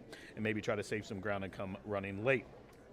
Number 3, Toward the Moon, currently 15-1, was completely ignored last start here at the meet and was 23-1 that day. Horse looks good in the paddock here, as you see him being led around there. This one comes from the barn of Antonio Duran and just missed against Backyard Justice in that 2X. That was a similar race to this, a 2 other than or never won 3 in the life. That was the mile and 16th on the turf distance. So cutting back a little bit for Toward the Moon. I think Toward the Moon really needs all the ground you can get. He does come running, but it seems like it takes a long time for him to get into gear. Now, he's only won 2 races out of 35, but he's been 5 times second, 5 times third, made over $113,000. He's a little ATM machine, the son of Tourist, out of that Malibu Moon mare. He always tries, he always comes running. I just don't know if the 7.5 furlong distance is suitable to him. Maybe it will be. I mean, 3 starts back, he was 7th, beating 13 lengths in it, but that was the first start of the season here. But I think Toward the Moon has a license to run on at a decent price. I think Little Jake's going to be heavy favorite, 9-5. You see that my second place horse taking some support now. So 110-3 for me. Here's my top 3 as I pick them in order. But I'm going to play a pick 5 here. If you notice, it starts at 50 cent late. Pick 5 has that low takeout. It's a late fire 5. It starts here in about 6 minutes. I put together a ticket. It's a $70 ticket. We're going to use those 3 horses that I talked about, the 1, 3, and 10, but we'll also add the 6 in Documentado, another horse that shows up every time. He's 18 for 55 in the money, made $131,000, and 35 of his turf starts have been on the turf. 31 of those right here at the track. He shows up every time, and as we talked about Audio Ashwood earlier, I think that one will benefit from a good rider change here in Alex Ashard. I look for that horse to run good. Just needs a clean break, does Adios Ashwood there. So we'll go 5 deep here to opening leg of this late fire 5, 1, 3, 6, 9, 10. I have a $70 ticket in all, so that means going big here. We'll have to shorten up. That will come in race number 5. Latigo in that open Indiana bred allowance race. He's coming off that easy stakes win on June 25th, and nobody listens. A little bit quick back for probably his liking. It's at 17 days, but his main oppositions are coming out of that race as well, so no really big worries for me there. I think Latigo, barring just a good break and a clean trip, is a swish. Race 6, as they get riders up here, I'll go number 2, Born Flashy, and the 6, Tis Wicked Strong. Tis Wicked Strong is the horse to beat, going to be a heavy favorite, probably be a single on a lot of the tickets there in the 6. Race number 7, we're going to go all. We're going to hit the all button. I think anybody can win that race, and we're hoping for a big balloon number there. 8th race to close out the pick 5. I'll go 2 deep, number 5, Bold Justice. This horse was an okay 2-year-old last year. The horse gets Lasix for the first time from the Garcia barn. He knows how to get him ready off the shelf. And then the odds on the horse to be the heavy favorite, Batesville, off that second place finish in the most recent start for that Kentucky Derby trainer, Ethan West. So $70 play all in all. We'll go 5 deep by single, by 2 with all, and then end up with the 5 and a 6. Here they come. Get your tickets in for that late Fire 5 in just 4 minutes.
The horses called postward now for the 4th race.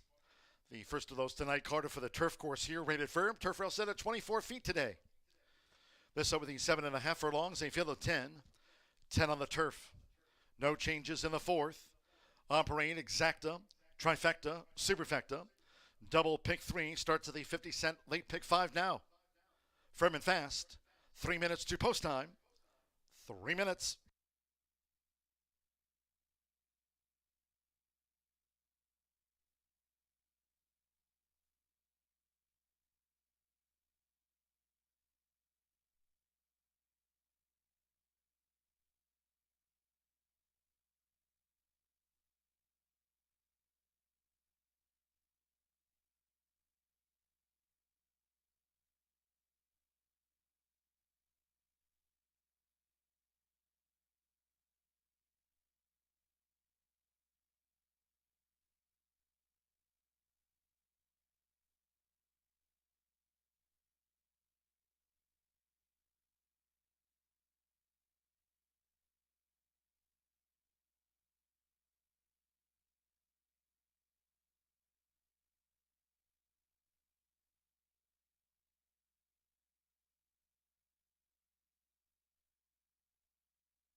We're now less than 1 minute away from post time for the turf.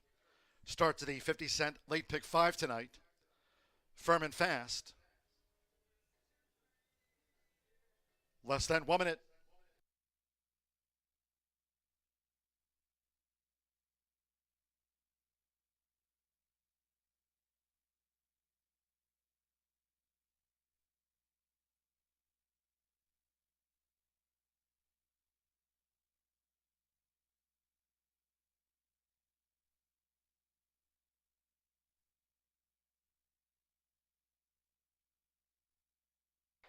Late scratch.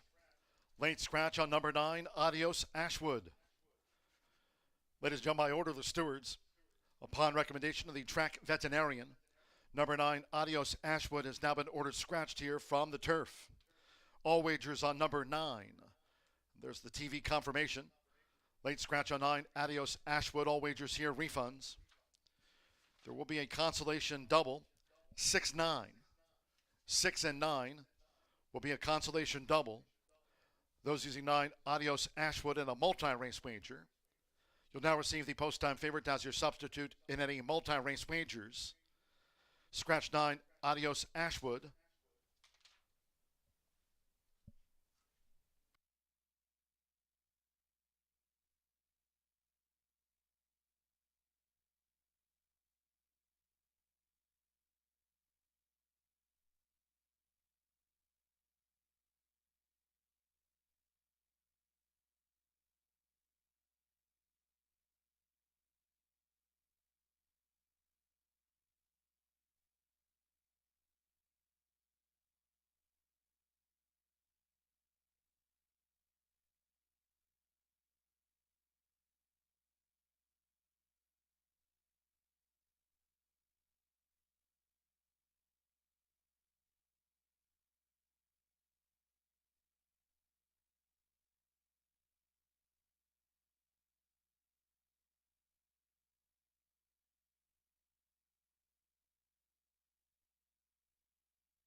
The horses are approaching the starting gate.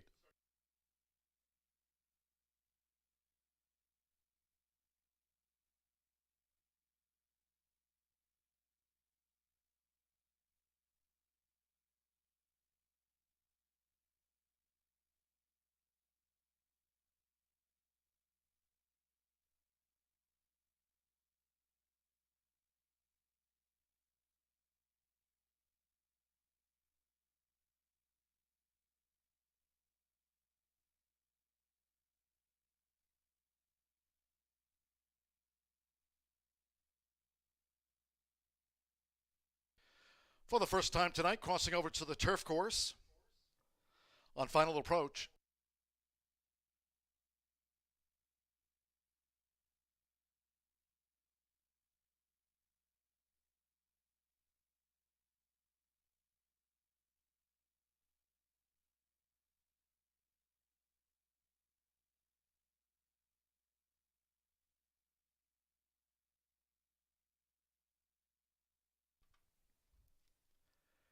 At the gate.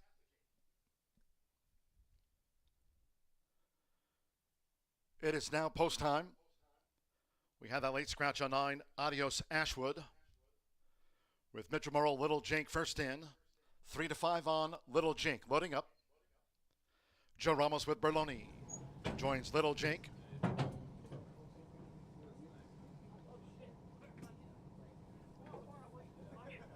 Alberto Burgos with Looney.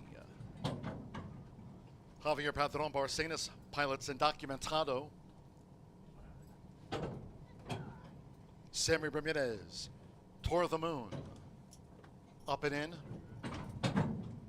This over the 7.5 furlongs. Course firm, another 24 feet tonight for Boots and Brews.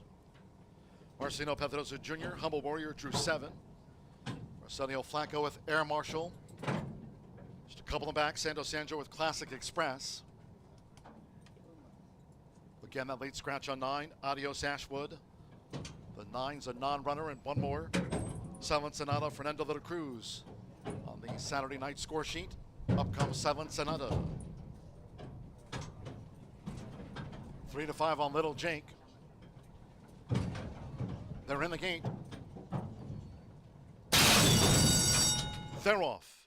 In the donate online at pdjf.org purse. Sharp start for Little Jake, and Looney is right there. Here's Humble Warrior up and after the lead, and Classic Express in the red helmet is right there. It's Little Jake with Mitchell Marole. The odds-on favorite, Little Jake, leads out to the stretch from Humble Warrior, and Classic Express is wide. In the meantime, Looney is saving ground with the rail sit at 24 feet. Little Jake leads them to the back of the course. And Documentado's running in 5th. Toward the Moon is a settled 6th. Length and a half to Silent Sonata, one more to Berloni, and 2 lengths away. Air Marshal has dropped back to last. 22.91 for the lead part. It's Little Jake. Little Jake leads them to a half mile from home as Classic Express strides up on the outside. Now into second position there for Santo Sanjor, with Humble Warrior running in 3rd as they head toward the far turn. And then comes Silent Sonata, who's out deep on the course but improving, leaning toward the rail. And Documentado's between horses. Toward the Moon, Air Marshal up one spot. Berloni's been relegated to last. The front runner still Little Jake. Half mile, 45.77 seconds at 2-5. Little Jake, the favorite, led. In front here, coming toward the quarter pole. As Silent Sonata is trying to pick up on the far outside around Classic Express, looming up the rail. Air Marshal is taking flight on the far outside, but it's Little Jake off the turn in front. Little Jake leads coming down toward the last with Mitchell Marole. Little Jake leads by 3 now to Classic Express, and Berloni, who is last on the back of the course, is rattling home for Joe Ramos. Berloni just swallowed up Little Jake. Berloni pouring it on. Berloni sharp by 6. Little Jake was the runner-up. Air Marshal 3rd, then Silent Sonata and Toward the Moon.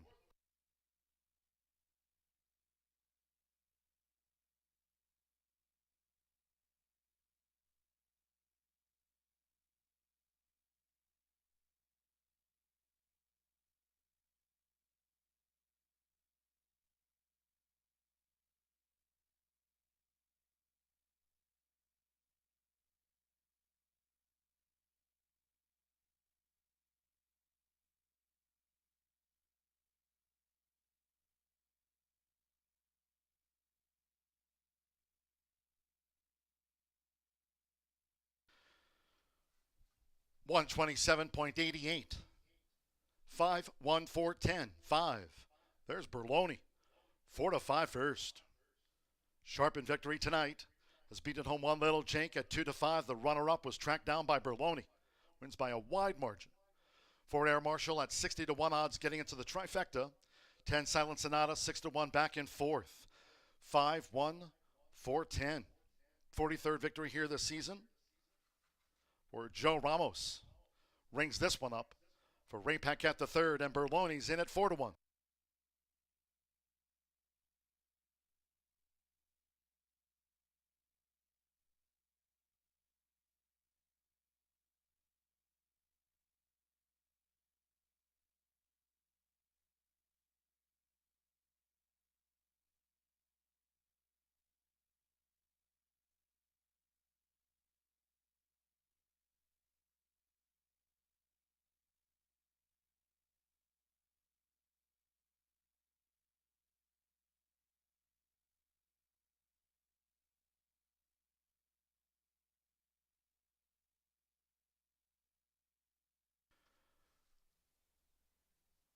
Once again, as part of Boots and Brews presented by the Indiana HBPA here tonight. Also raising awareness and funds for the Permanently Disabled Jockeys Fund. You can always make a donation anytime online at pdjf.org. That's pdjf.org. Raising awareness and funds tonight for the Permanently Disabled Jockeys Fund. And thanks to all who've made contributions.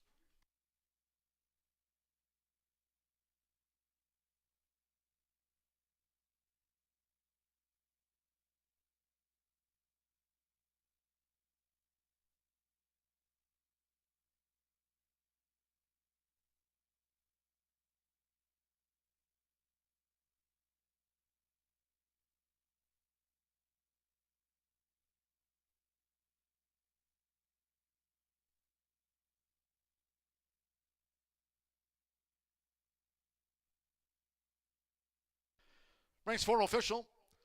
The donate online at pdjf.org purse official.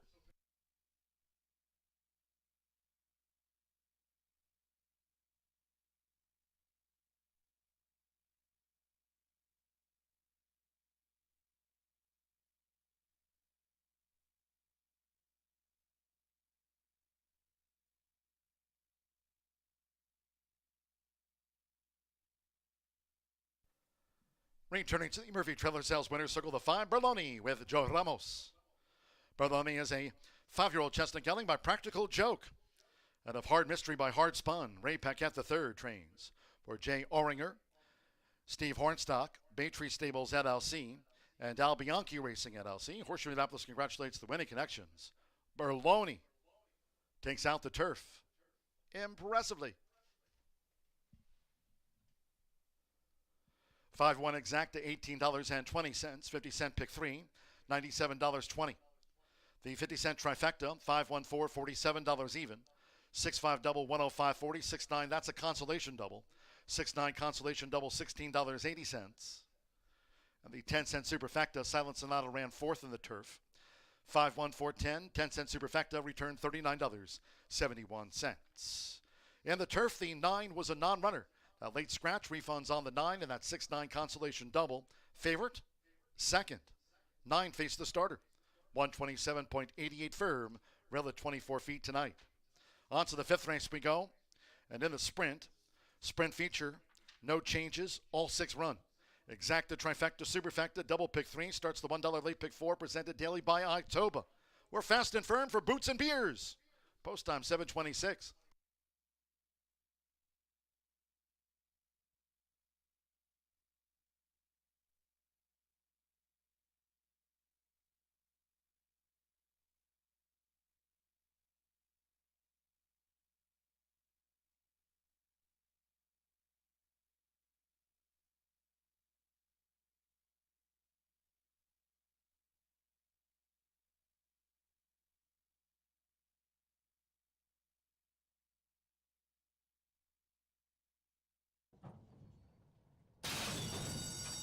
They're off. And they donate online at pdjf.org purse. Sharp start for Little Jake, and Looney is right there. Here's Humble Warrior up and after the lead, and Classic Express. And the red helmet is right there. It's Little Jake with Mitchell Roll. The odds-on favorite, Little Jake, leads out to the stretch from Humble Warrior, and Classic Express is wide. In the meantime, Looney is saving ground with the rail sit at 24 feet. Little Jake leads them to the back of the course. And Documentado's running in 5th. Toward the Moon is a settled 6th. Length and a half to Silent Sonata, 1 more to Berloni, and 2 lengths away. Air Marshal has dropped back to last. 22.91 for the lead part. It's Little Jake. Little Jake leads them to a half mile from home as Classic Express strides up on the outside. Now into second position there for Santo Sanjor, with Humble Warrior running in 3rd as they head toward the far turn. And then comes Silent Sonata, who's out deep on the course but improving, leaning toward the rail. And Documentado's between horses, Toward the Moon, Air Marshal up 1 spot. Berloni's been relegated to last. The front runner still Little Jake. Half mile, 45.77 seconds at 2-5. Little Jake, the favorite, led. In front here, coming toward the quarter pole, as Silent Sonata is trying to pick up on the far outside around Classic Express, looming up the rail. Air Marshal is taking flight on the far outside, but it's Little Jake off the turn in front. Little Jake leads coming down toward the last with Mitchell Morrow. Little Jake leads by 3 now to Classic Express, and Berloni, who is last on the back of the course, is rattling home for Joe Ramos. Berloni just swallowed up Little Jake. Berloni pouring it on. Berloni sharp by 6. Little Jake was the runner-up. Air Marshal 3rd, then Silent Sonata and Toward the Moon.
Hi, Carter.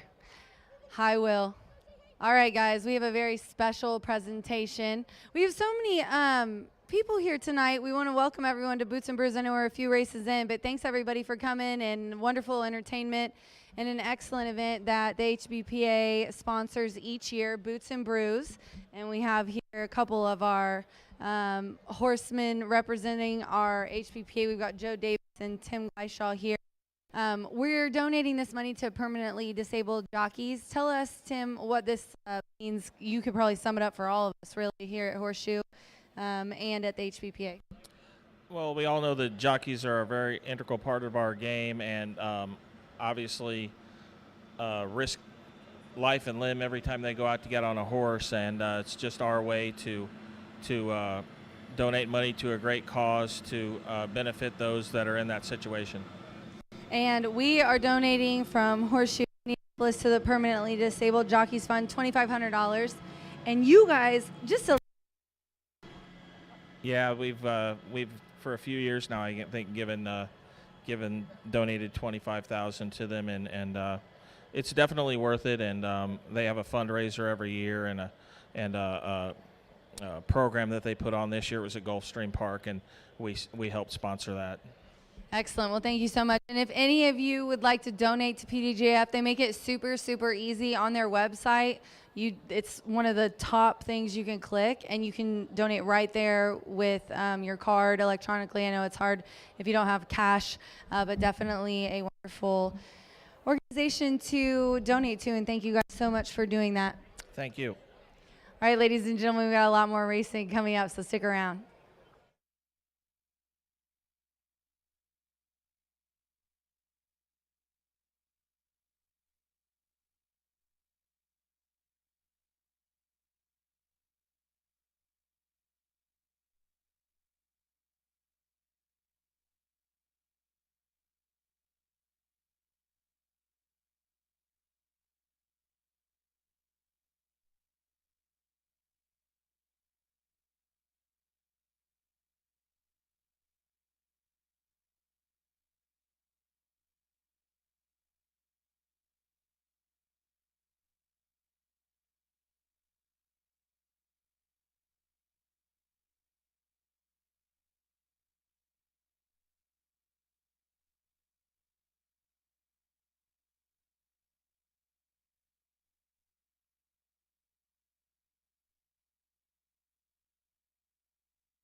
8 minutes to the 5th race here at Horseshoe Indianapolis. We've got an allowance, and this is 6 furlongs on the dirt. It's a nice entry-level allowance. Non-winners of a race since June. And I'm going to go with 2. This is that race with Latigo and Mollystown, who have just been going back and forth. And I just had to put Mollystown in second and give Latigo the nod here. This is a 6-year-old gelding who's bred by Deanne and Greg Bayer. Klopp, our lead trainer, does train. Ramos is aboard. Ramos winning the last race for Mr. Ray Paquette, and he's looking for 2 in a row here today. Also, Andre Saua, got to give him a shout out on his double so far. You know, I think what really comes down to it, Mollystown and Latigo both exiting the Nobody Listens on the slop at 6 furlongs. They're both getting a fast track, but as you can see the difference in the odds, the bettors just agree with me. This guy has put up an 100 Brisnet speed figure in the past last year at 6 furlongs, and it was last year in the fall, but a most recent speed figure of 91 in the Nobody's Listens, winning that, getting back down to allowance. And if you go 2 back to May 19th, put up a 96. This horse is just speed figure wise. I think the fastest that Mollystown has is 93, so it's high and above. This horse has not been worse than 3rd in 7 starts. We're going to go next to the 3, Mollystown, 5-1. I've said most of what I was going to say about Mollystown, just talking about Latigo, because they've been going through the same races. They're both exiting the Nobody Listens and getting back to allowance ranks, which I think is a big important, but they're both dropping down in class. You know, he ran second in that race, and has put up a 93, which is just behind a 97, the recent speed figure of 96 for Latigo. Granted, that was last fall, but very similar situation. This horse, I have noticed that Mollystown sort of bounces. He'll throw in 2 or 3 good races and then needs a break, and then a couple good races and then needs a break. At first I thought it was because it was an off track, but that's not the case.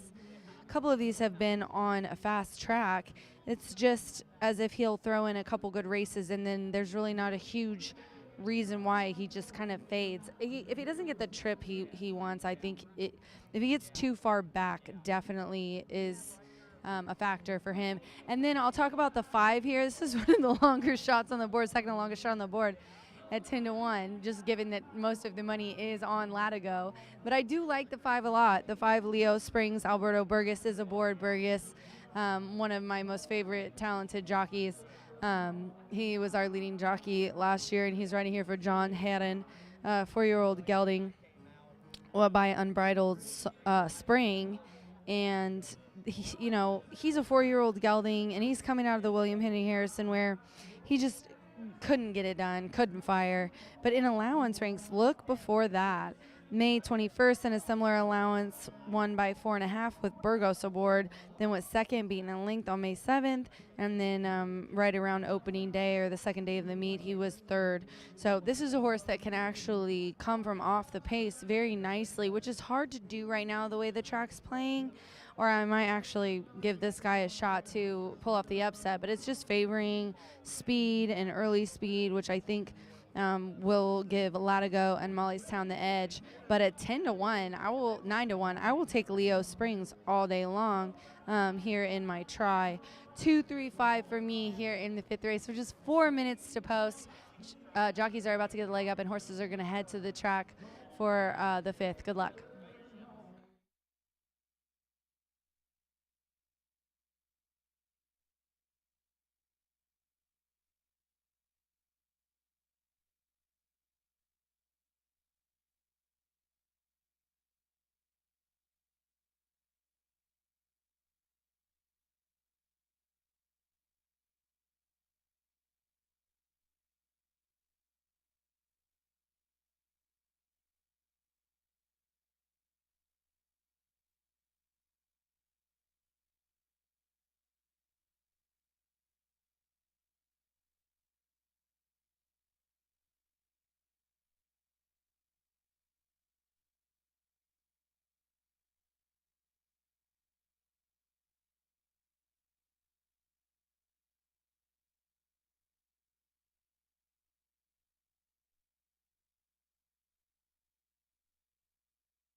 job, Horseshoe Indianapolis. Gino bringing the horses onto the track now for the 5th race here on Boots and Brews, presented by the Indiana HBPA. A field of 6 here in the sprint feature over the 6 furlongs. No changes in the 5th race. Parading with little time to post. Exacta, trifecta, superfecta. Double pick 3 and start of the $1 late pick 4, presented by Itoba. 1 minute. Better hurry.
The horses are approaching the starting gate.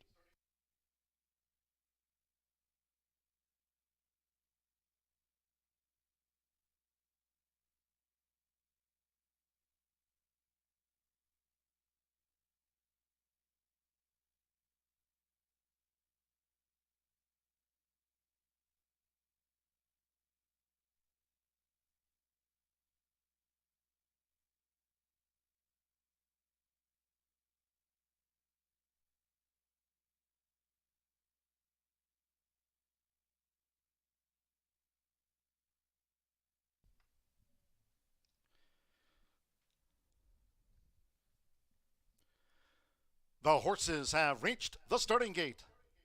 It is now post time. They're going in. Evan Roman with Commander Storm. Here, all 6 run. Latigo coming up. Latigo coming up at 2-5. Joe Ramos riding for a double on the night.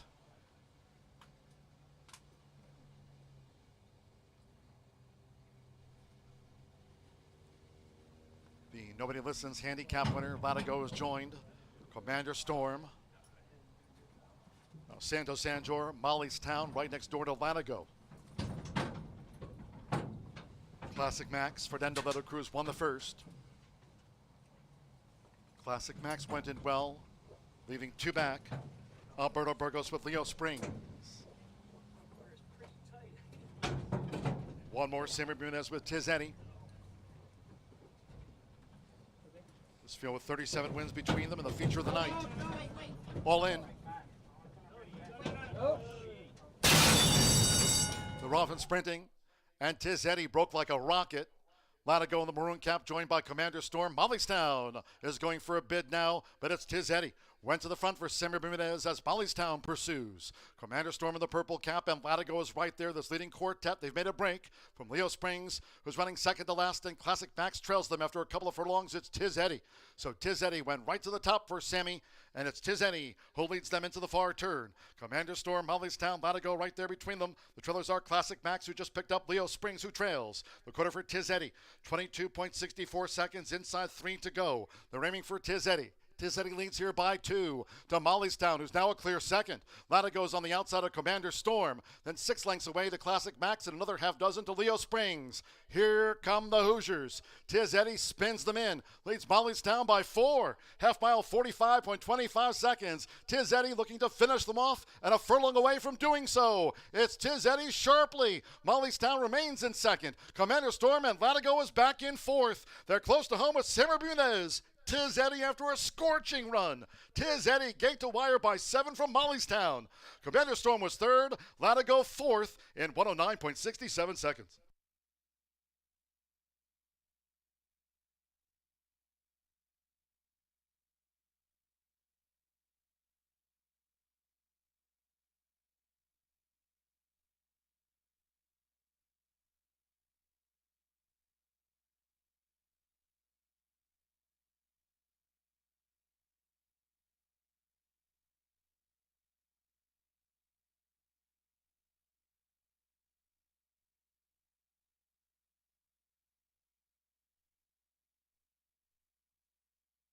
.109.67 after the sprint.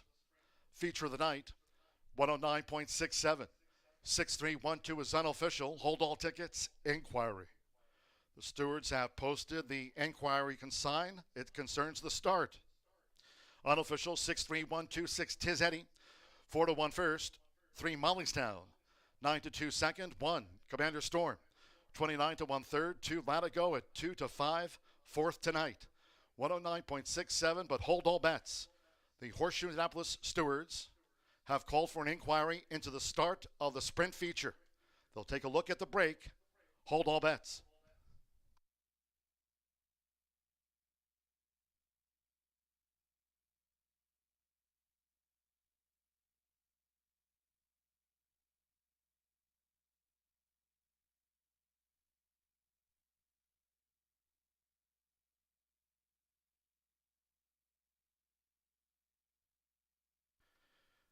There was an inquiry into the start of the sprint. That inquiry has been withdrawn. Stewards taking a look back to the start of the featured sprint of the night, making no changes to the running order.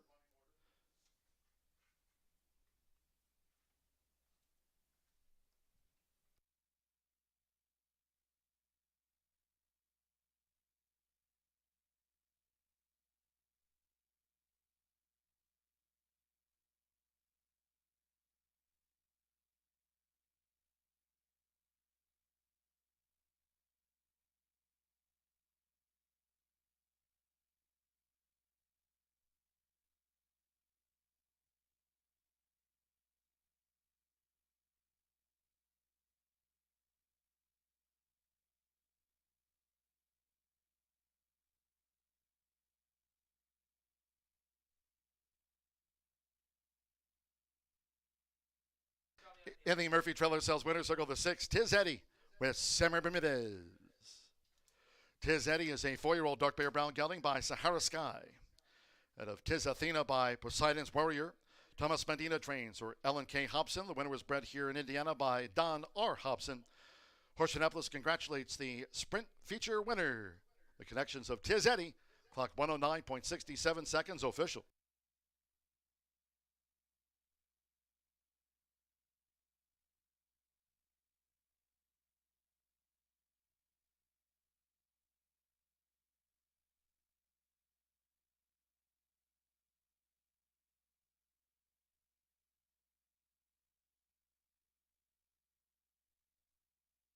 $6-3 exacta paid $40 even.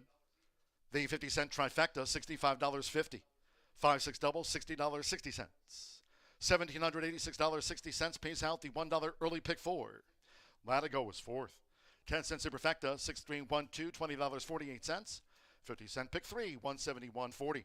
Results and prices after the sprint, 109.67. The 50-cent early pick 5 daily starts on the 1st.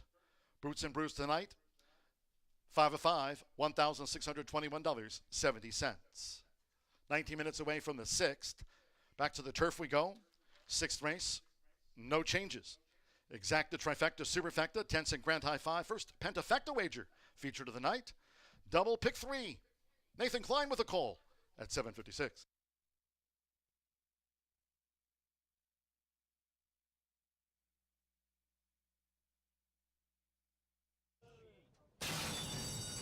The Roffin sprinting, and Tiz Eddie broke like a rocket. Latigo in the maroon cap, joined by Commander Storm. Mollystown is going for a bid now, but it's Tiz Eddie.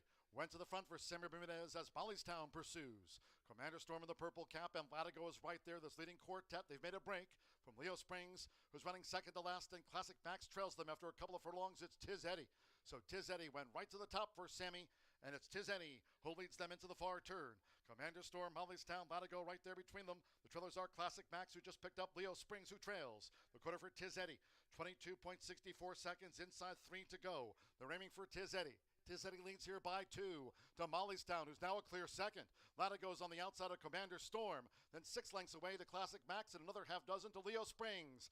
Here come the Hoosiers. Tiz Eddie spins them in, leads Mollystown by 4. Half mile, 45.25 seconds. Tiz Eddie looking to finish them off, and a furlong away from doing so. It's Tiz Eddie sharply. Mollystown remains in second. Commander Storm and Latigo is back in 4th. They're close to home with Summer Bermudez. Tiz Eddie after a scorching run.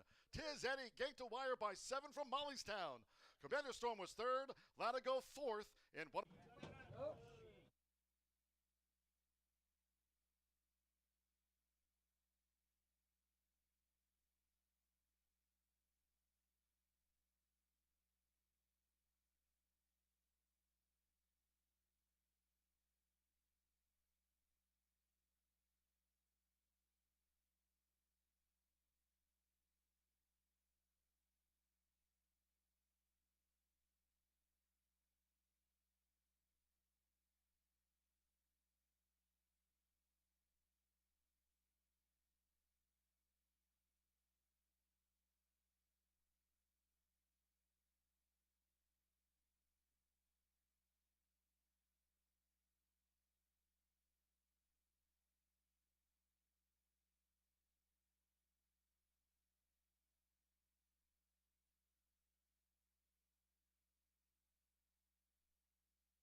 All right, race fans, we are over here at the shooting gallery with Rachel and John, and we are going in for a shoot-off. So the rules are this: you have 8 shots in the barrel. You have to cock it each time. Rachel is red, and John is blue and green, I believe. So let's see who has the best shots. What does the winner get, by the way? Anything? Bragging rights. Bragging rights. I love it. All right, ladies and gentlemen, hang on. Here we go. Ready?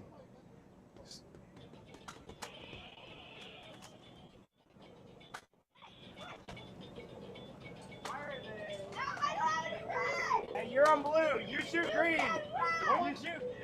She can shoot green. I don't know why it's doing that, but.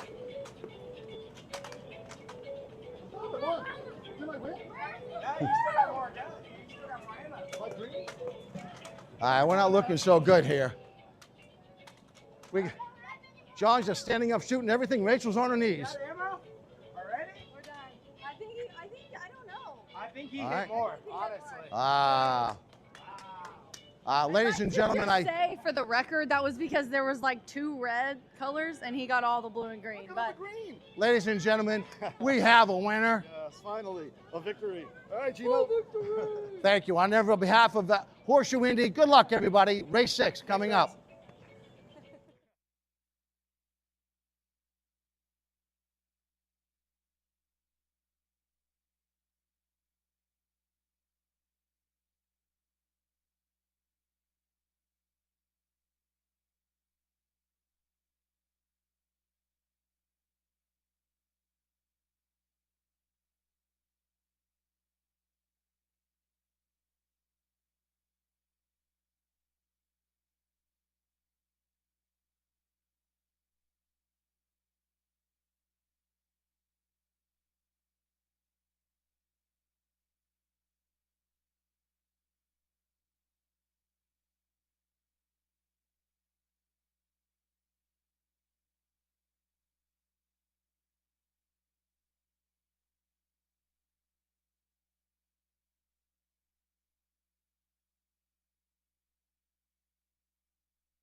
Tiz Eddy pulling the slight upset there in that open allowance race in race number 5, and then also John G. Dooley with that slight upset.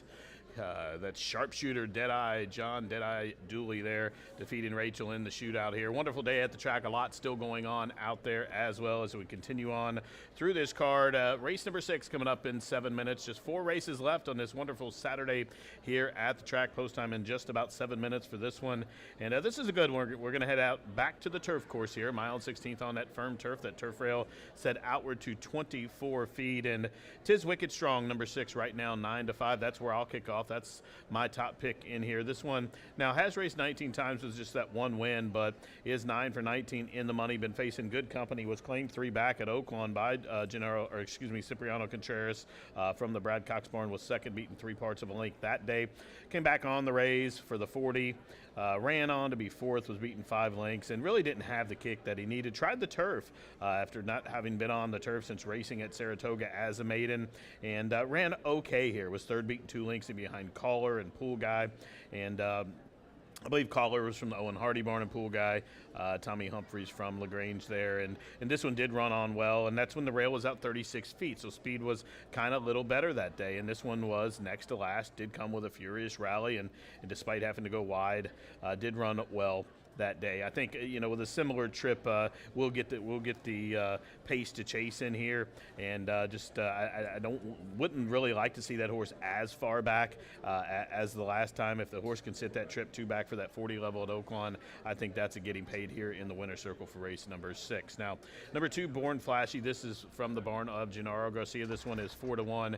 Evan Roman has the call. This one was claimed 2 starts back for $16,000. Another one making the second start for the New Connections, and Southwest Racing Stables is the owner of this 4-year-old son of DeMar Scheller. And the last start was really nothing to write home about. That was long on the dirt. The horse really hasn't ever shown that he wants to do that. Although it was a sloppy track, that could have been the excuse too. Mugat 2 is a pretty decent horse, finally dropping to a level where Mugat 2, we've seen that horse all throughout the country the last couple of years in 3-year-old stakes all over the world, and dropped in for that 20 level and got paid that day. And this one was well beaten. But the race before for the 16, when claimed from the Wilkes barn, was 6 beaten 6 lengths, and should prompt the pace here, getting back to the turf, a little increase in distance here. I think this one threats to maybe with that inside draw go right out of the gate. I'm sure Mox Knights to the inside will try and go, but I think Born Flashy has the speed to lead and control the race. Should have the lead in the fence as they run by us for the first time, and just try to walk the dog from there. If they leave him alone, he could make him pay here with that rail out. So I'm going to throw this one in. Also, number 3, Noble Gentleman. If this race was on the dirt, I would probably be picking Noble Gentleman on top. I think the 6-1 price right now is a really good price on this horse. Exits a dismal finish in that first level allowance race here last start, but lost all chance when being squeezed at the start. Even the time before, hopped out of the gate, was off slow, then wide. But that was a respectable performance for the 50 level in Louisville, beating only 11 3/4 lengths. Time before that was second. If the horse can repeat either the race before or the race before that on May 10th, I think has a license to get paid here at a price. But the only question for me is the turf. I'm going to throw the last turf race out, and the turf race way down on the form wasn't that great either. But I'm willing to give him another chance because his dirt form's okay, and in a race outside Tiz Wicked Strong and Born Flashy, I think is wide open. So 6-2-3 for me. Here they come for race number 6. It's your final chance to bet a thoroughbred pick 3, races 6, 7, and 8 as we close out the 9th race with quarter horses. Here they come, race 6. Good luck.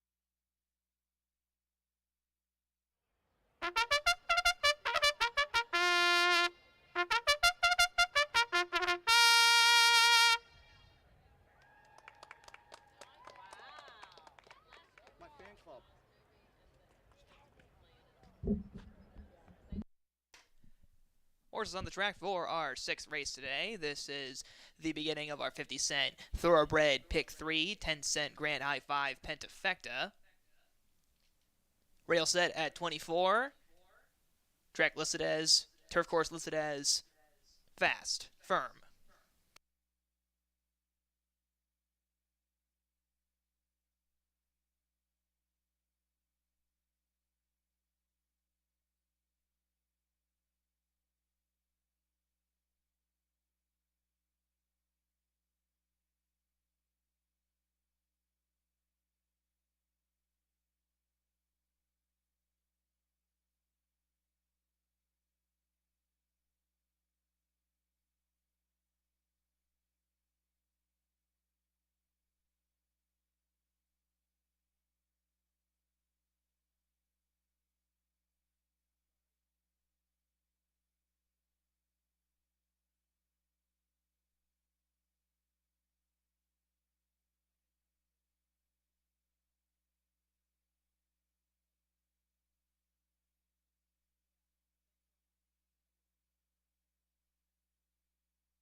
Horses are beginning to go onto the turf course for our 6th race.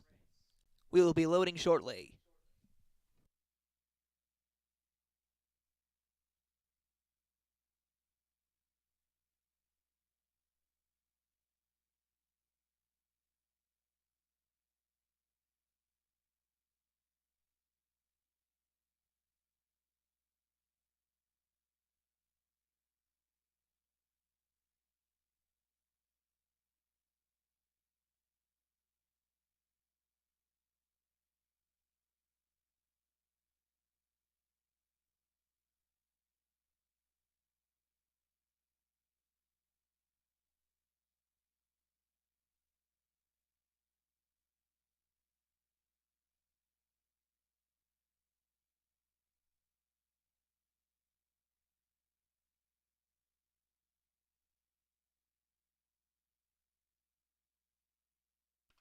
First to go in, number 1, Machneets. Good Men Are Scarce. Number 5, second to go in.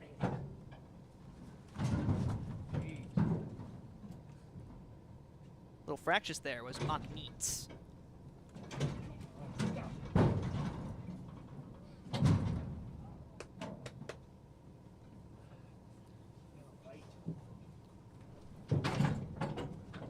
Even money favorite Tis Wicked Strong goes in.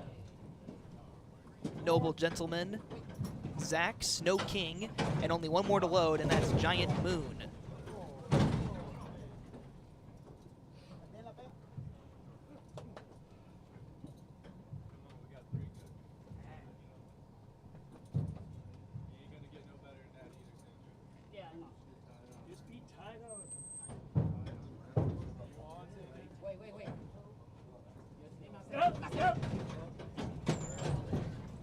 Giant Moon goes in. Ready for the start. And we're off and racing. Tis Wicked Strong was a bit slow along with Noble Gentleman. Machneets to the inside, already eager to go. Then it's Zach. In between them, Born Flashy. Then it's Good Men Are Scarce with Giant Moon, the Gray Horse Snow King. Then it's the favorite, Tis Wicked Strong, second to last early on. And Noble Gentleman can see them all by about 10 lengths as we hit the wire for the first time past the stands. It is Zach by 3/4 of a length with Machneets on the inside in the yellow, holding on as we've now gone into the first turn. Then in third place, Good Men Are Scarce with stablemate Snow King only half a length behind. Born Flashy, tucked in on the inside, is holding on. The opening quarter was in 22.81 seconds. Moving up one place was Tis Wicked Strong, and now in the second to last position, it's Giant Moon, and Noble Gentleman is still detached early on from this field as we go down the back stretch. Zach is getting pressed now by both Machneets and Snow King. The half mile, 46 and 4/5 seconds. Zach holds off Machneets and now reopens up. They're a full length ahead. Machneets in second, then it's half a length more to Snow King. On the inside, Good Men Are Scarce. In between horses, Born Flashy with Tis Wicked Strong. Noble Gentleman passes one horse, and that's Giant Moon, who's the new trailer, as we're now rounding the far turn. It's 14-1, Zach the one to catch. Here comes Good Men Are Scarce, and Tis Wicked Strong. Machneets begins to drop out of it. 1:10.39 seconds for the 3/4. Zach still in front as we hit the top of the stretch. Born Flashy to his inside. Good Men Are Scarce to the outside, along with favorite Tis Wicked Strong from the back. Born Flashy is sneaking up the inside, and it pokes their head in front, but Zach is fighting back. Born Flashy, here goes Tis Wicked Strong. It's 3 of them across the track as they're coming down to the finish. Tis Wicked Strong by half a length. Born Flashy, I think, got their head up for second. Then it was Zach for third, and then a drop back to Good Men Are Scarce for fourth. Final time, 1:41.25 seconds.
Unofficial Pentafecta winner number 6 Tis Wicked Strong, second number 2 Born Flashy, third number 7 Zach, then in fourth number 5 Good Men Are Scarce, and fifth number 3 Noble Gentleman. 62753 your unofficial Pentafecta for race 6.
Entering the winner's circle is your winner for race number 6, Tis Wicked Strong. This is a 5-year-old dark bay or brown gelding by Wicked Strong out of a Tis Now mare, Tis Kismet, bred by Never Better Stables, owned by Contreras Stables. Cipriano Contreras and Linda Fisher and Edward J. Fisher, trained by Cipriano Contreras. Ridden to victory by Marcelino Pedrosa Jr. This horse is now 2 for 20 lifetime. Congratulations. Now for the payouts. Tis Wicked Strong paid $4.60 to win, $2.60 to place, $2.20 to show. The runner-up, $3.40 to place, $2.60 to show. The third place horse, $5.40 to show. The 50-cent pick 3, $50.55. The 10-cent Pentafecta, $71.78. The $2 exacta is $16. The 50-cent trifecta, $29.60. The $2 double, $30.20. And the 10-cent superfecta, $25.12. No scratches for this race. The final time was 1:41 1/4. Post time for race number 7 in 19 minutes. Back on the main track in a mile, an allowance race. Good luck.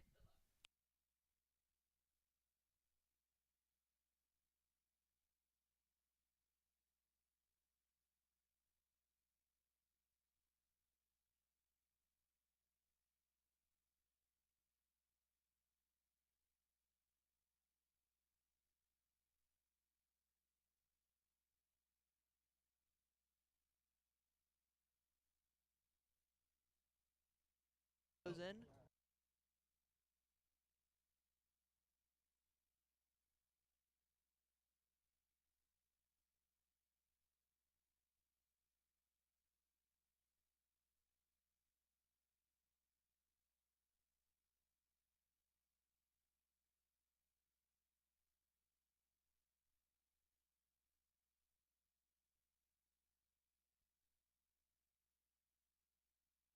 Ready for the start. And we're off and racing.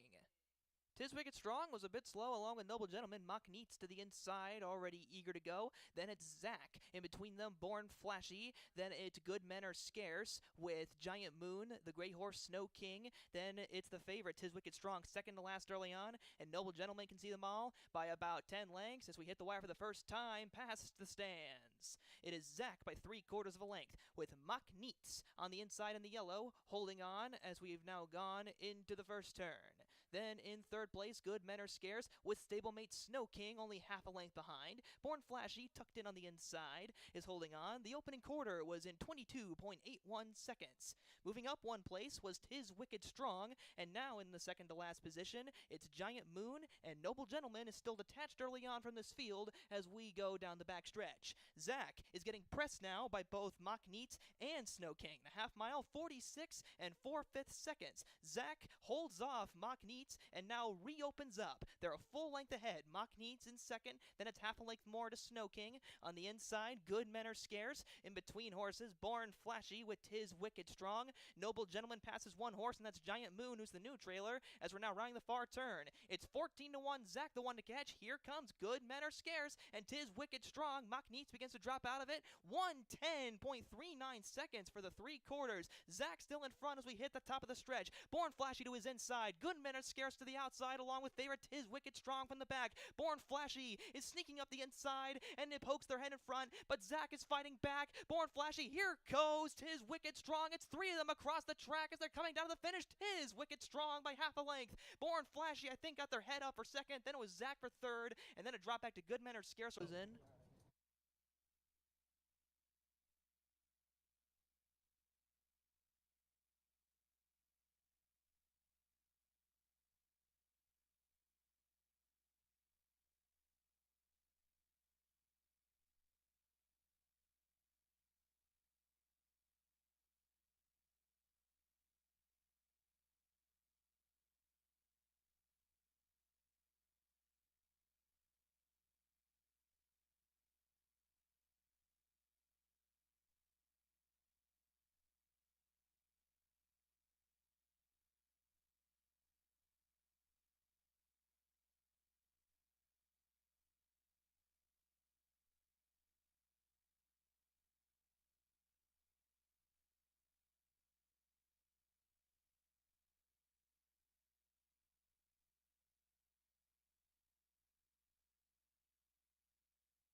All right, everybody, it's time for Pony Pong. We got the bachelor pad over here.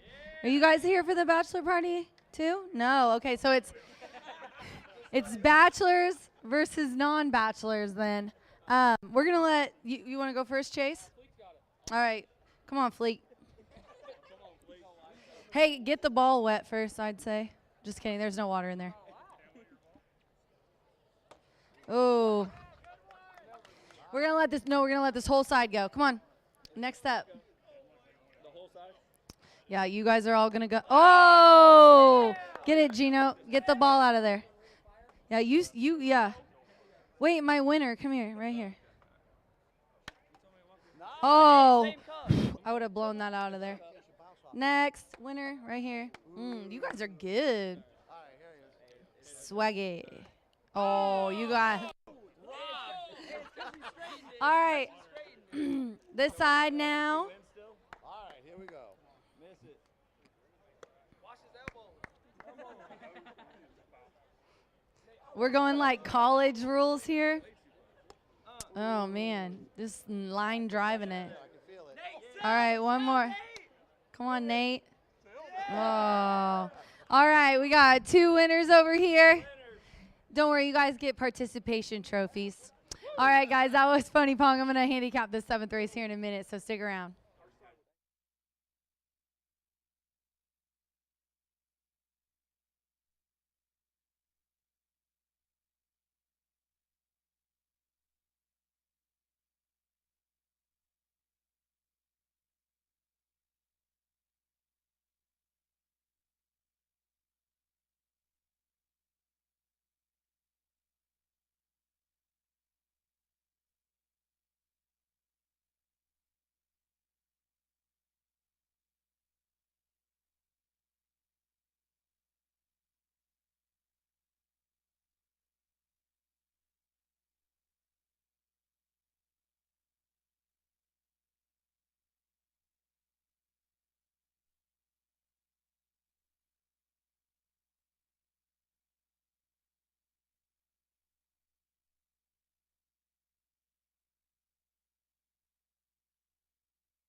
We're 7 minutes to race 7 here at Horseshoe Indianapolis, and we have a allowance here, a couple of nice races, the 7th and the 8th. We're going a mile on the dirt here. This is for Indiana sired 3-year-olds and up, and we do have a scratch of the 7 in here. The 8 right now is the current favorite at 7-5. You know, in this race, I kind of went away from that one. I'm going to go with the 2 here. See you in a bit. The 2 is 6-1 right now. Santos Sandra looking for his first win on the card. He did have a riding double yesterday. He's riding here for Gennaro Garcia and Bruce Murphy, a very, very tough duo here in the state of Indiana. This is a 3-year-old filly making her 8th lifetime start. She's got 2 wins, 2/3. And really, she has such nice early speed. It doesn't really matter where she is here in her race. She always tries to send. Sometimes it works out for her, sometimes it doesn't. That was the case last time on the turf. But as you can see, we're here on the dirt for this race. Getting back to dirt, I think, will be the key, as well as our early running style. Now, it has been pretty much front runners, but definitely can close a little bit easier when you're going 2 turns on the turf. Not really sure to be seen how it's going to play, if it's going to keep it on from Saturday. Tony, our track man's here. Let's ask him. Tony, can you close when you're routing on the dirt? No, you can't. It's all early speed in it. Yep. All right. You heard it from the horse's mouth here. He's got it cranked for speed. Charming Giselle. Louis Contreras is aboard for Bob Gorham. Gorham had a nice winner on the card yesterday, and he's got this one in a good spot, too. This is a 4-year-old filly, And she also has been on the grass the last couple. She is returning to dirt. Charming Giselle. She was the beaten favorite last time out. She was third. If you look at some of her dirt races, they've not been that great. However, her last win was at the very end of the year. We were taken off turf. We ran a mile and 70 on a good track. A little bit of moisture in there, and she won by handily by 4.5. And then I'm going to go just to the outside to Inclusive Justice. Inclusive Justice gets the very talented jockey Fernando de la Cruz aboard for Tony Granitz. I just saw Tony earlier, and I said, I bet you're glad that we stayed on the turf. Not the case here for this race, but he does well on the dirt. But this horse definitely does like routing, likes going 2 turns, also has had some nice wins here. Just as meet, 2025 is 5 of 6 outs in the money, 2 wins, a second, and 2/3. Jockeys are getting the leg up. Horses are heading to the track, and Gino is over here ready to take the mic out of my hand to play the call to post for this 7th race. Good luck.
Gino bringing the horses onto the track for this 7th race.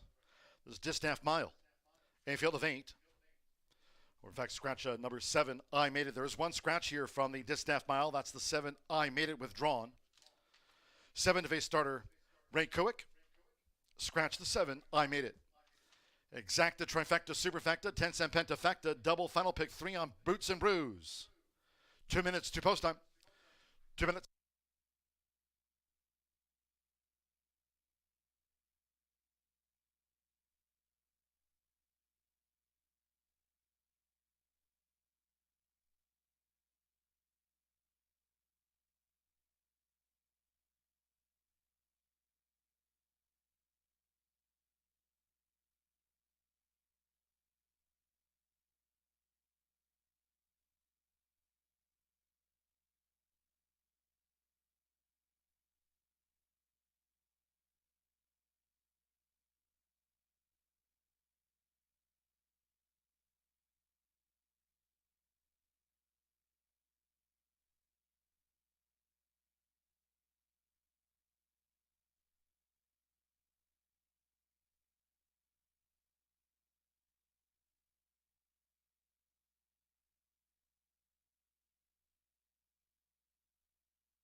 We're less than 1 minute away from post time.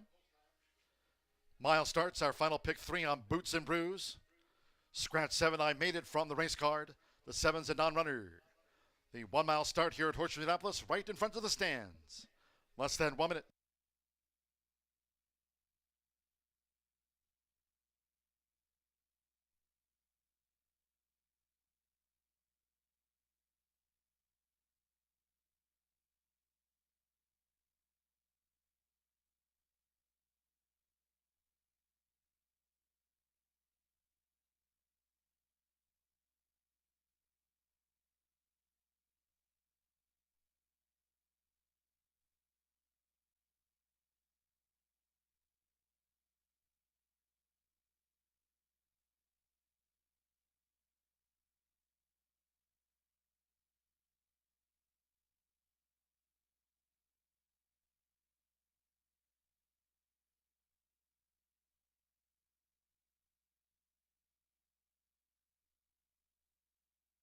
The horses are approaching the starting gate.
The horses have reached the starting gate.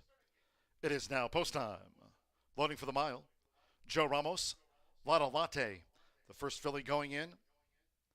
Luis Contreras with Charming Giselle. Fernanda Letta Cruz, Inclusive Justice, taking her position. The true center gate. Santo Sanjor. Partners, See You in a Bit coming up. Rogelio Flacco, Amazingness, like Inclusive Justice, both here in the mile for Tony Granitz. 2 back. Evan Roman with She's My Huckleberry. 1 more for the mile. Jose Gutierrez with Martz Rosie. They're in the gate.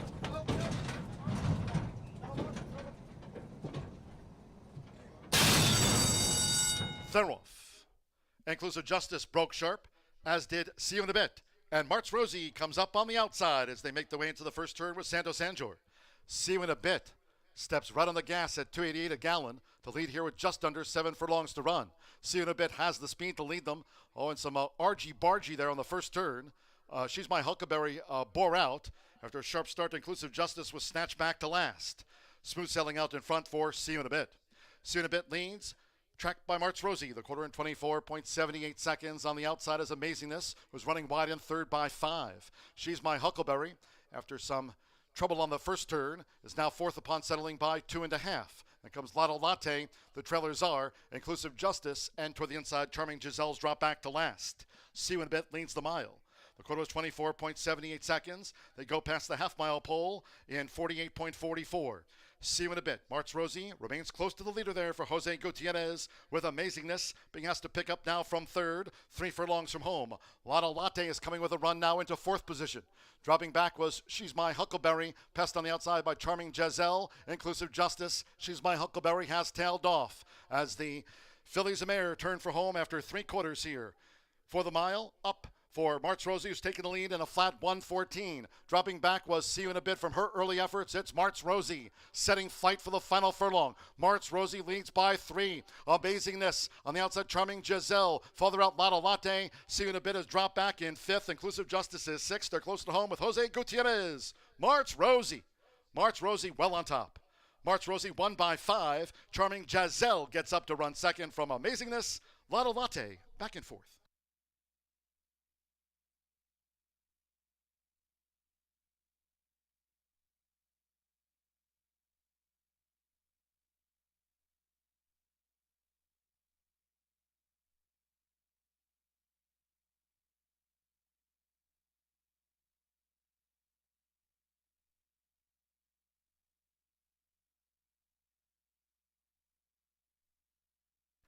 March Rosie, 3-1 first after the mile. 141.51. The judges will examine a photo before posting the second, third. March Rosie takes it out. A slope filly here. Jose Gutierrez for Tomas Medina. Another win on the night. It's March Rosie in the mile.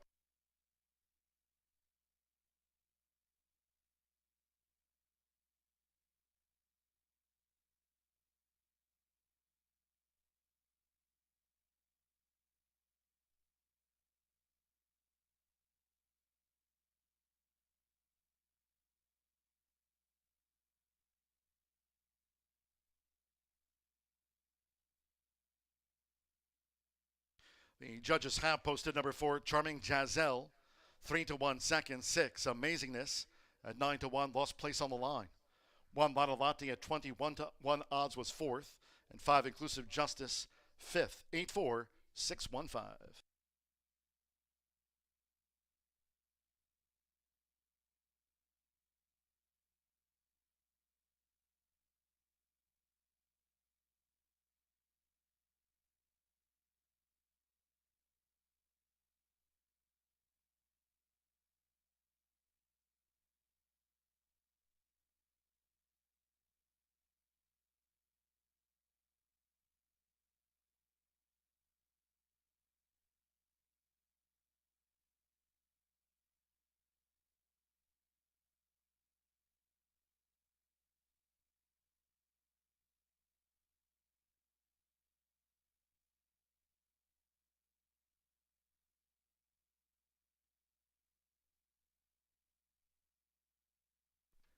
And the Murphy Trailer Sales winner circle the 8, March Rosie with Jose Gutierrez.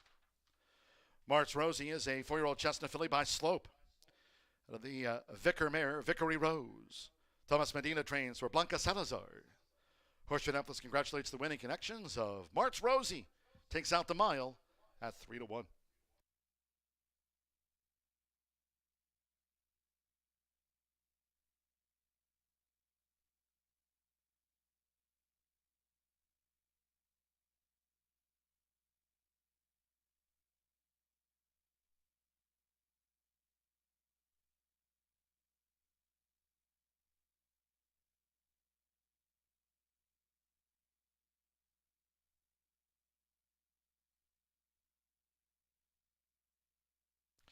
Range 7 official.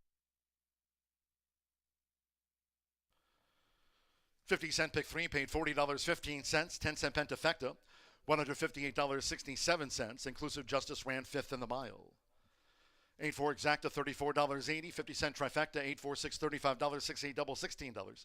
The 10-cent superfecta, 8-4-6-1, paid $63.97. 7 ran, 141.51 after the running of race 7 tonight. Couple more for Boots and Brews night, presented by Indiana HBPA. Also raising funds and awareness for the Permanently Disabled Jockeys Fund. You can always donate online anytime to the Permanently Disabled Jockeys Fund at www.pdjf.org. And thanks to all who have made contributions to the cause tonight. Race 8 ahead, 21 minutes away. Maiden sprint, no scratches, no jockey changes. For Junkyard Justice, add 1 extra pound to the weight. Exacta, trifecta, superfecta, pentafecta start to the late double for Boots and Brews. Post time, 8:58.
All right, it is now time for our t-shirt toss. If you'd like a chance to win a free t-shirt, head to the winner's circle. Ready to toss? I'm ready. We do have a pair of glasses that were found, so if you're missing your glasses, they're in the winner's circle. Okay. Ready? Yep. 1, 2, 7.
They're off.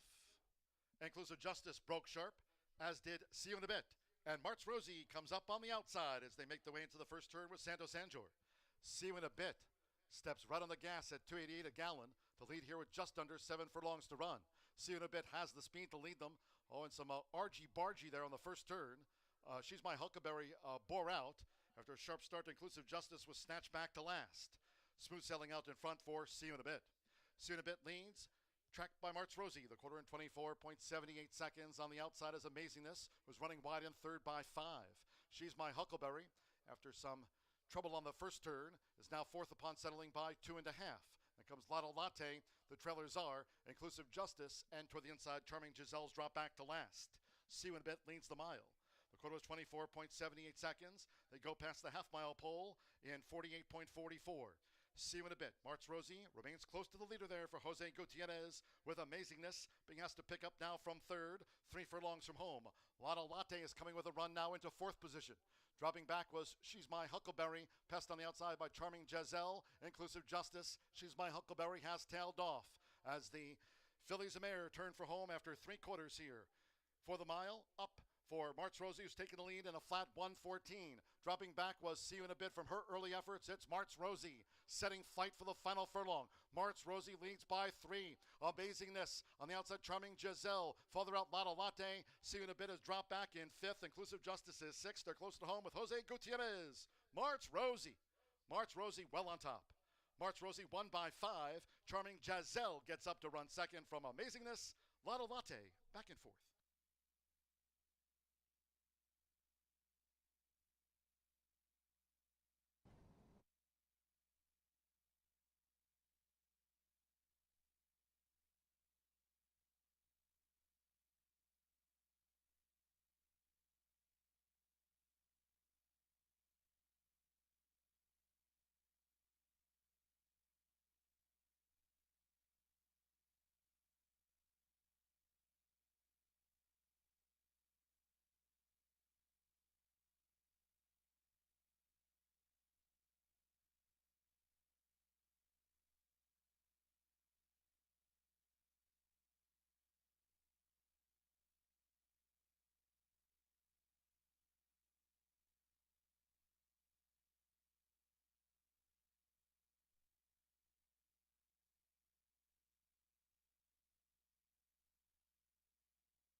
10 minutes to the 8th race here at Horseshoe Indianapolis, and this is the final thoroughbred event of the evening. And we have a 5.5 furlong maiden special weight for Indiana sired. Got a field of 8 going postward. The current favorite is the 6. I'm going to go with the 3 here at 5-1 on the tote board. Fernando de la Cruz in the irons for our leading trainer, Randy Klopp. This is a 3-year-old gelding who's making his 4th lifetime start, coming out of a race on June 23rd where he was 3rd. Kind of got around a little bit wide. Ended up kind of a best of the rest situation. In that race, we did have, it looks like, I think Bold Justice was in there. No, it was Batesville. Batesville ran 2nd in that race. And then What Now Daddy, my top selection, was 3rd. Obviously, high percentage connections.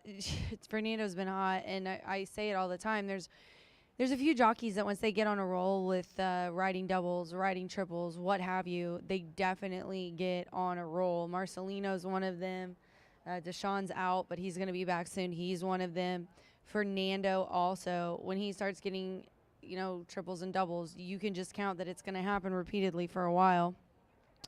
Be sure to mark him down, but it just seems like he gets kind of stuck far back behind everyone in all of his races. He's been 5th by 13th, 9th by 14th, and 3rd by 16th. So he gets in these races where the winner is just way, way out in front. And it almost seems like he's running a separate race, kind of a best of the rest situation. So off the 3rd, though, let's hope an improving horse is a dangerous horse, and he'll do a little bit better in here with this group. Batesville notwithstanding, who I'm going to put in now in my exacta at 8-5. Alex Ashard aboard for trainer Ethan West. And this is a 3-year-old gelding by Skylord, who's making his 3rd lifetime start. He does have a 2nd to his credit, including the last race, which I just mentioned, which was the race that my top selection, What Now Daddy, finished out of. The 6 is... wow, that is a good-looking gelding. He is definitely carrying good flesh, lots of muscle, looks laid back, very healthy, and ready to go in the paddock. But it is his 3rd last start, but he did flash a little bit of speed in that race, so I get why you guys like him on top, but I'm going to try to upset the favorite with the 3 and round it out with the 8. The 8 is 4-1 right now. Cool Hunting. Cool Hunting gets Andre Calleja aboard here for Greg Bland. This is a 4-year-old gelding who is looking for his 5th start to be an improving one. Now, he also, out of that October 24th try last year, 6 furlongs, ended up 2nd by 10. He's going 5.5 here. He has ran 5.5 before, and he was also 2nd in that race. This is first out for 2025, but I do think numbers-wise, compared to this group, there's not a lot of speed in here, but he does have his 2 races ago that he ran is comparable to them. He's definitely kind of a little laid back in there. I can't tell if he's kind of breathing hard or if he's nervous or is he playing with that D-bed in his mouth. But definitely one that I think will be in contention. He's 4-1 right now on the tote board. So here in our final thoroughbred race of the evening, 6 minutes to post, I've got the 3 on top. What Now Daddy to win? Let's see what happens here as the jockeys have got the leg up. Horses are headed to the track. Martha is standing by to handicap our next race. Don't worry, this isn't the last one. We've got quarters coming up. Stick around. G-Note.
The horses coming onto the track now for the 8th race.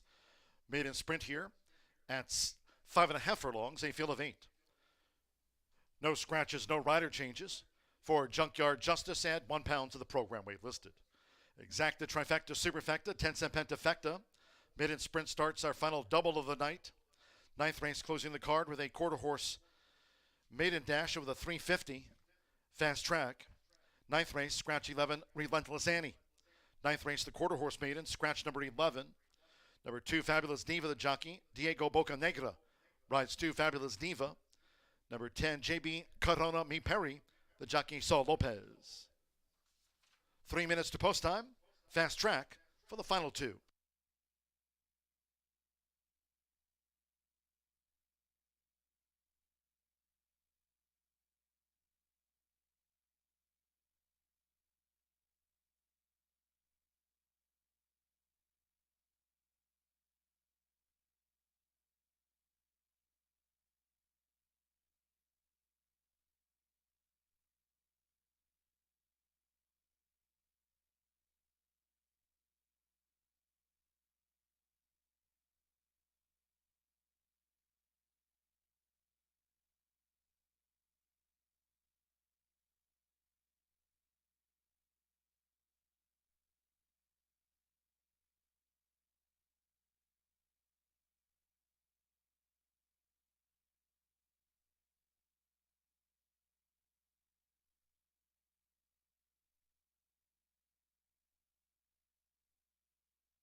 Less than 1 minute to post time.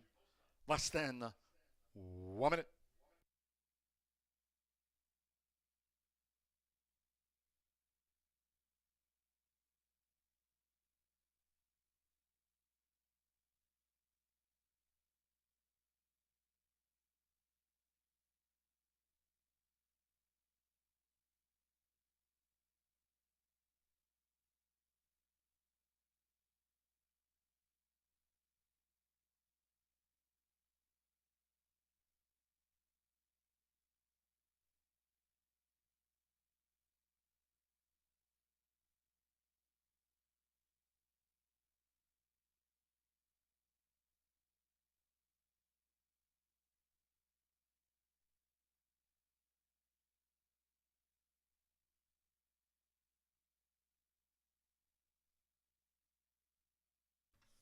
The horses are approaching the starting gate.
The horses have reached the starting gate. It is now post time. Loading for the maiden. Marcelino Pedrosa Jr. with Forever Valiant. Santo Sanjor, Bold Justice. First couple of them in. Patty's Dream, Jose Gutierrez has a win on the card tonight. This is our penultimate race for Boots and Brews, presented by the Indiana HPPA. Fernando de la Cruz with What Now, Daddy? 4-5 favorite, Batesville. Joseph Romero, Junkyard Justice debuts. Now Batesville. Alex Achard for Ethan West. 4-5 on Batesville. 2 back. Hannah Leahy. First time starter, Count the Cash in the red. At 5.5 furlongs and one more. Anthony Scaye with Cool Hunting. Up comes Cool Hunting as the lights here at the track starting to power up on Saturday night in the gate. And they're off. And the newcomer, Count the Cash, was slow away. Fast starts for Forever Valiant and What Now, Daddy, and these two drag race toward the half-mile pole together in an early heated exchange, with Batesville just perched off them in the green cap, running in third and well spotted there for Alex Achard. To the inside is Bold Justice running in fourth. Junkyard Justice is fifth. Cool Hunting on the far outside. Patty's Dream is running second to last and beaten for pace after breaking last. Count the Cash trails the maiden sprint as they round the far turn. 22.20 lead seconds. Forever Valiant blazing the trail as Batesville is gearing up for a run. It's Forever Valiant and Batesville now on the edge of the quarter pole. Coming clear from What Now, Daddy? Cool Hunting on the far outside. Then Junkyard Justice, Bold Justice, Patty's Dream, and Count the Cash won't be winning. Here they come. Into the stretch, it's Batesville. And Batesville had the run of the race with Alex Achard. Batesville taking charge from Forever Valiant now in the furlong grounds. Then 4 lengths away, Cool Hunting continues to close. Bold Justice is now fourth. Junkyard Justice back in fifth. It's Batesville. Batesville near home with Alex Achard. Batesville kept to the task, and Batesville gets the result. From Forever Valiant, Cool Hunting was third. Bold Justice, Patty's Dream.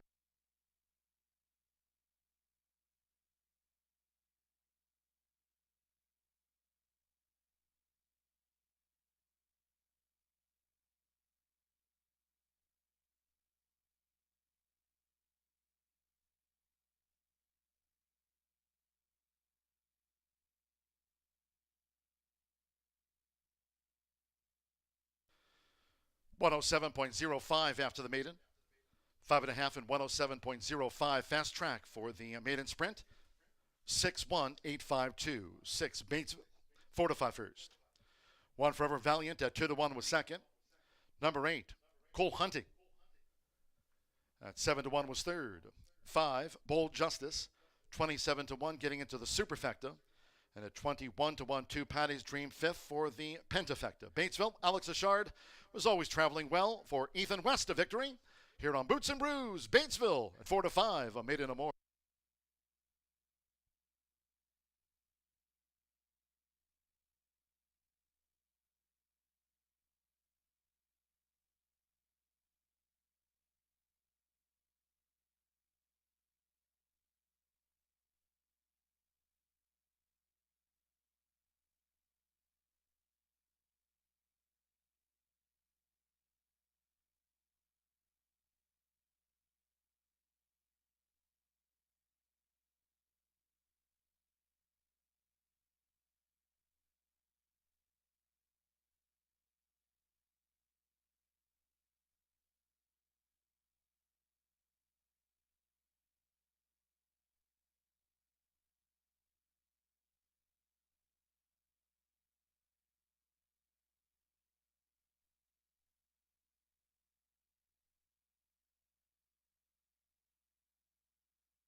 The 8th race is official.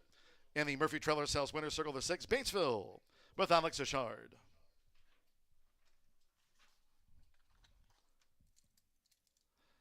Batesville is a 3-year-old chestnut gelding by Skylord. Out of the Bourbon Courage mare, Pappy Heist. Ethan W. West trains for Hillcrest 6 stable of Doug Wilson and others. Horseshoe Indianapolis congratulates the winning connections of Batesville out to the maiden ranks tonight.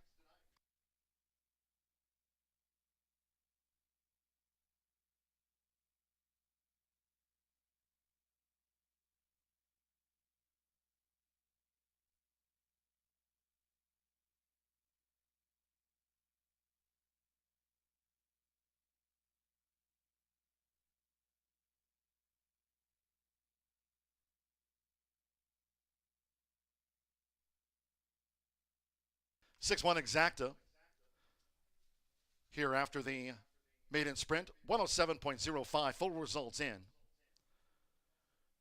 Get to that Pentafecta of $34.70. The Exacta 619, $9.40. 50-cent Trifecta 618, $8.50. 8-6 double, $25.60.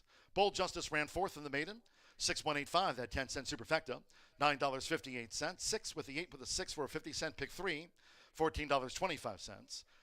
729 30 cents for the 50-cent late pick 5, and the $1 late pick 4 daily presented by Itoba. 6 with a 6 with the 8 with a 6, $238.90. And again, that Pentafecta completed by Patty's Dream, 5th in the maiden, 61852, 10-cent Grand High 5 result. That's $34.70. Favorite was first. All 8 ran in the maiden, 107.05. One more to close out. Boots and Brews presented by the Indiana HPPA. 9th race closing the card with a quarter horse maiden dasher with a 350. Scratch the also eligible 11. Relentless Annie, scratch 11. 2 Fabulous Diva. The jockey will be Diego Bocanegra on 2 Fabulous Diva. And number 10, JB Corona Mi Perry. A change of rider to Saul Lopez is on the 10, scratch 11. Exacta Trifecta. Superfecta. There's the 10-cent Pentafecta. Closing the card in 15 minutes at 9:25. Nathan Klein to close the closer here on Boots and Brews.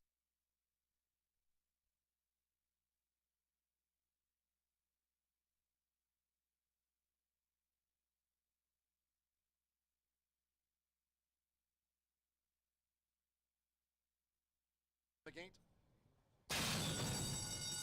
and the Roth. And the newcomer Count the Cash was slow away.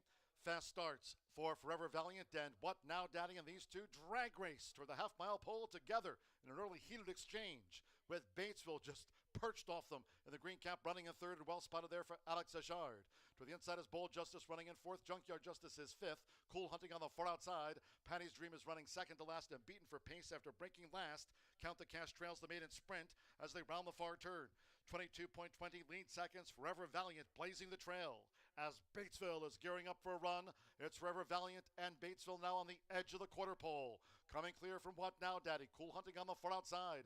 Then Junkyard Justice, Bold Justice, Patty's Dream, and Count the Cash won't be winning. Here they come. Into the stretch, it's Batesville. And Batesville had the run of the race with Alex Ashard. Batesville taking charge from Forever Valiant now in the furlong grounds. Then 4 lengths away, Cool Hunting continues to close. Bold Justice is now fourth. Junkyard Justice back in fifth. It's Batesville. Batesville near home with Alex Ashard. Batesville kept to the task, and Batesville gets the result. From Forever Valiant, Cool Hunting was third. Bold Justice, Patty's Dream. The gate.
Well, you've seen plenty of exciting thoroughbred action so far this evening at Horseshoe Indianapolis. Now you're going to see our sprinters, the American Quarter Horse breed. They're fast, explosive. They're going to run 350 yards. That's going to take place in about 18 seconds. But I think you're going to enjoy the power and speed of this very special group of fillies and mares that are racing in our finale this evening. All right, well, let's go to the paddock and take a look at a few of the horses that I like, and I'm going to begin with number 5, and that's CC Rel Fast. Progressed very nicely for her trainer, Jesse Vasquez, running second in the most recent start that she made. That was about 1 month ago. She's a 4-year-old daughter of Majestic Cartel, owned and bred by Craig Colthorpe, and she's hit the board in 3 of her 9 lifetime starts. Jessie will give the leg up to her husband, Giovanni Vasquez Gomez, who rides for the barn. They make a pretty darn good tandem. So that's my top choice. We're going to go next to number 6, Kelly Girl. This is a 3-year-old filly sired by Tempting Dash, and she's going to make her Horseshoe Indianapolis debut for owner-trainer Claudio Barazza. Now, the only knock, and believe me, I don't have a big knock against her because she's bred by Ted Abrams, who's a Texan that I know very well and respect, and he actually bred 2-time world champion, not just regular champion, but AQHA world champion Jesse's First Down. So when I see his name, I'm like, yes. Okay, but anyway, this filly, she originally made her debut at Ruidoso Downs in New Mexico. They had a terrible tragedy last week, and they're going to pretty much announce that they can't race anymore this meet. But now their races will be run at the Downs at Albuquerque. This filly, she ended up going to Remington Park, and she made 2 starts there. She hasn't raced in a couple months, so the only knock might be she's coming off a layoff, and she's never raced at Horseshoe Indianapolis. Okay, we could say that's a knock, except for the fact that several horses have made that transition very well, and Claudio Barazza is a very high percentage horseman. He'll give the leg up to Fernando Morin, who's been very, very good this season. So if you don't mind the layoff and the fact that she's trying a new surface, she'll be a top contender. We'll go next to number 3, and that's Flying Cowgirl. Plenty of potential in this filly, who makes her 2nd start of the season for leading trainer Tim Eggleston. Now, she had an extremely troubled trip here on April 25th, and sometimes you just have to forget those and move on, because she was impeded and ended up finishing 8th, but she was moved up to 7th because of the fact that somebody else kind of got in her way. These things happen. Pedigree-wise, fantastic. Flying Cowboy 123, who is grade 1 winner at both 2- and 3-year-old, and out of an FDD Dynasty mare. So Eduardo Diaz, currently 49% in the money, riding for Tim Eggleston. I think you just forgive the last and move forward. And then we'll round up my top 4 with number 9, and that's Folly's Moon. This is a nice mare. She's trained by Tony Cunningham, who's won our title for the past 2 years. She's made 11 starts already at Horseshoe Indianapolis. And been pretty consistent in her starts. I mean, she's due to break the maiden, so she's basically finished 4th in her last start here, but I think she's got every right to make an impact for a very solid barn. All right, and rider as well, Danny Martinez. So I'll go 5, 6, 3, 9 in our finale, and if you want to play our quarter horse Pentafecta, which can sometimes have very, very great payouts, you might want to consider number 4, Fire in the Sky, trained and ridden by German Rodriguez. Our little intern Darby wrote a nice feature about him. He's really making an impact since getting his trainer license earlier this season. All right, well, that's it for us. Have a wonderful weekend. We'll see you back here Monday afternoon for more live racing at Horseshoe Indianapolis.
horses on the track for our lone quarter horse race today and our last race on the card. Distance 350 yards.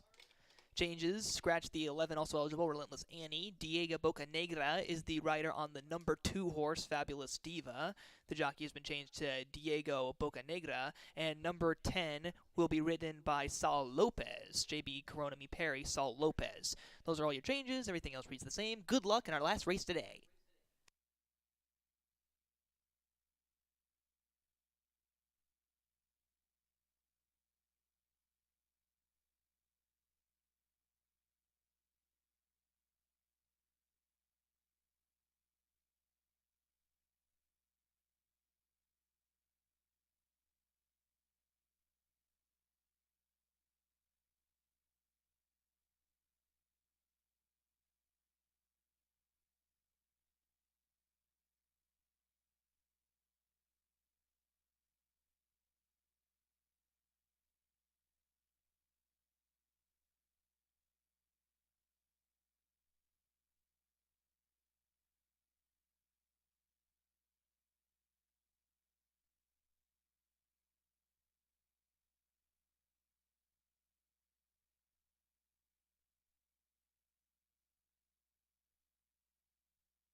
Horses are beginning to load into the gates for our last race today, our lone quarter horse race.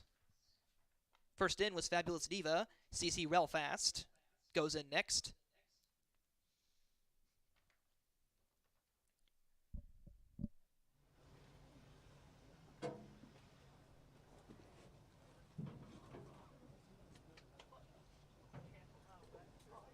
Number 1, Beach Feature.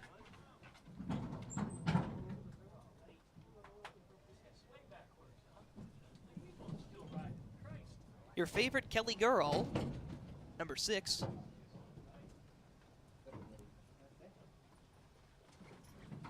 Flying Cowgirl. Fire in the Sky.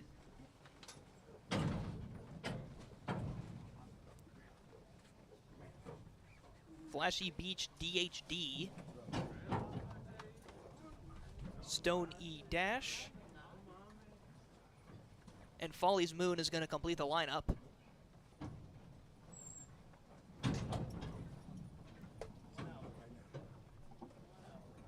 Folly's Moon. Let's take a win. And And we're off and racing in the finale today at Horseshoe Indianapolis. Beach features Eager along with Fabulous Diva. And then to the outside of them, it's Fire in the Sky. In the center of the track, here goes Kelly Girl. Kelly Girl fires forward and is pulling away. Kelly Girl, look at her go. She's in front by 2 lengths, 3 lengths. One of the biggest win margins I've seen from a quarter horse race. She wins it by 4. Flashy Beach DHD got off for second with Folly's Moon, but no doubt about the winner, Kelly Girl.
Unofficial Pentafecta.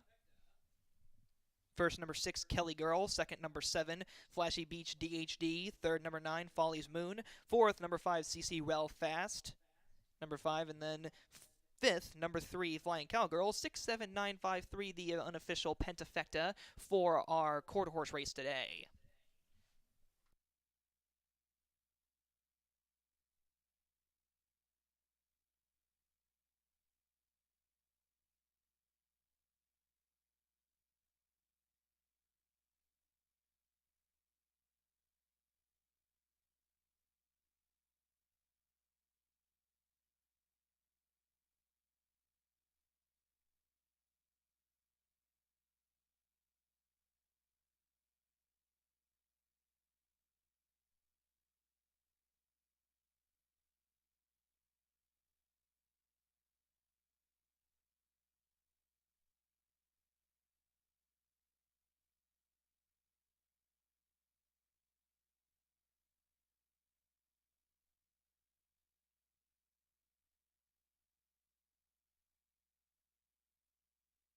Entering the winner's circle is your unofficial winner for today's 9th race, Kelly Girl. This is a 3-year-old bay filly by Tempting Dash out of a Mr. Just Perry mare, Just a Classy Lassie, bred by Ted Abrams, owned and trained by Claudio Barraza, ridden to victory by Fernando Morin.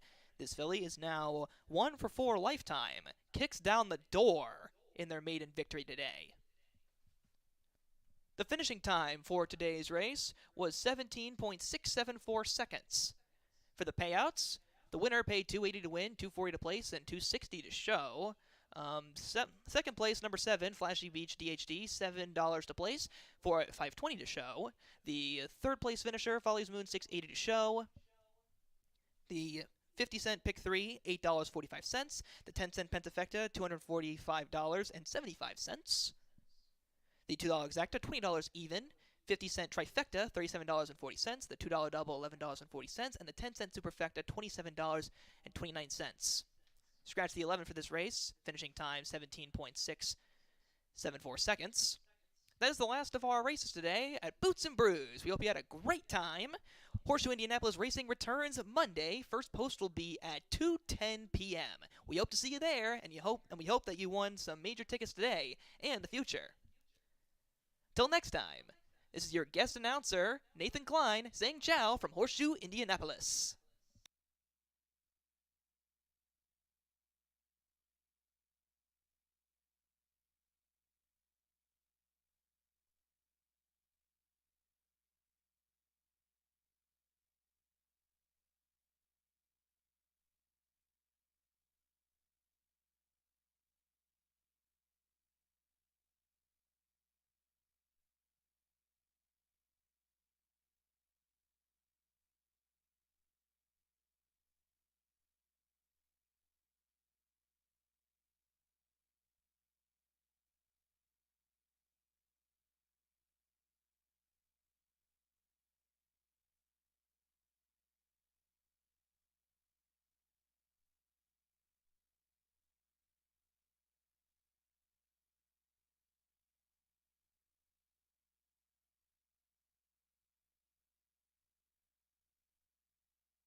Results are in for Boots and Brews Legends Contest.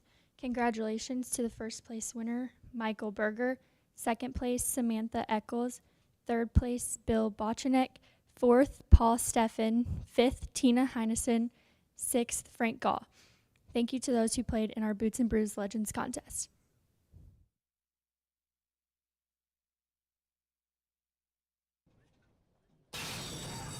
And we're off and racing in the finale today at Horseshoe Indianapolis. Beach features Eager along with Fabulous Diva. And then to the outside of them, it's Fire in the Sky. In the center of the track, here goes Kelly Girl. Kelly Girl fires forward and is pulling away. Kelly Girl, look at her go. She's in front by 2 lengths, 3 lengths. One of the biggest win margins I've seen from a quarter horse race. She wins it by 4.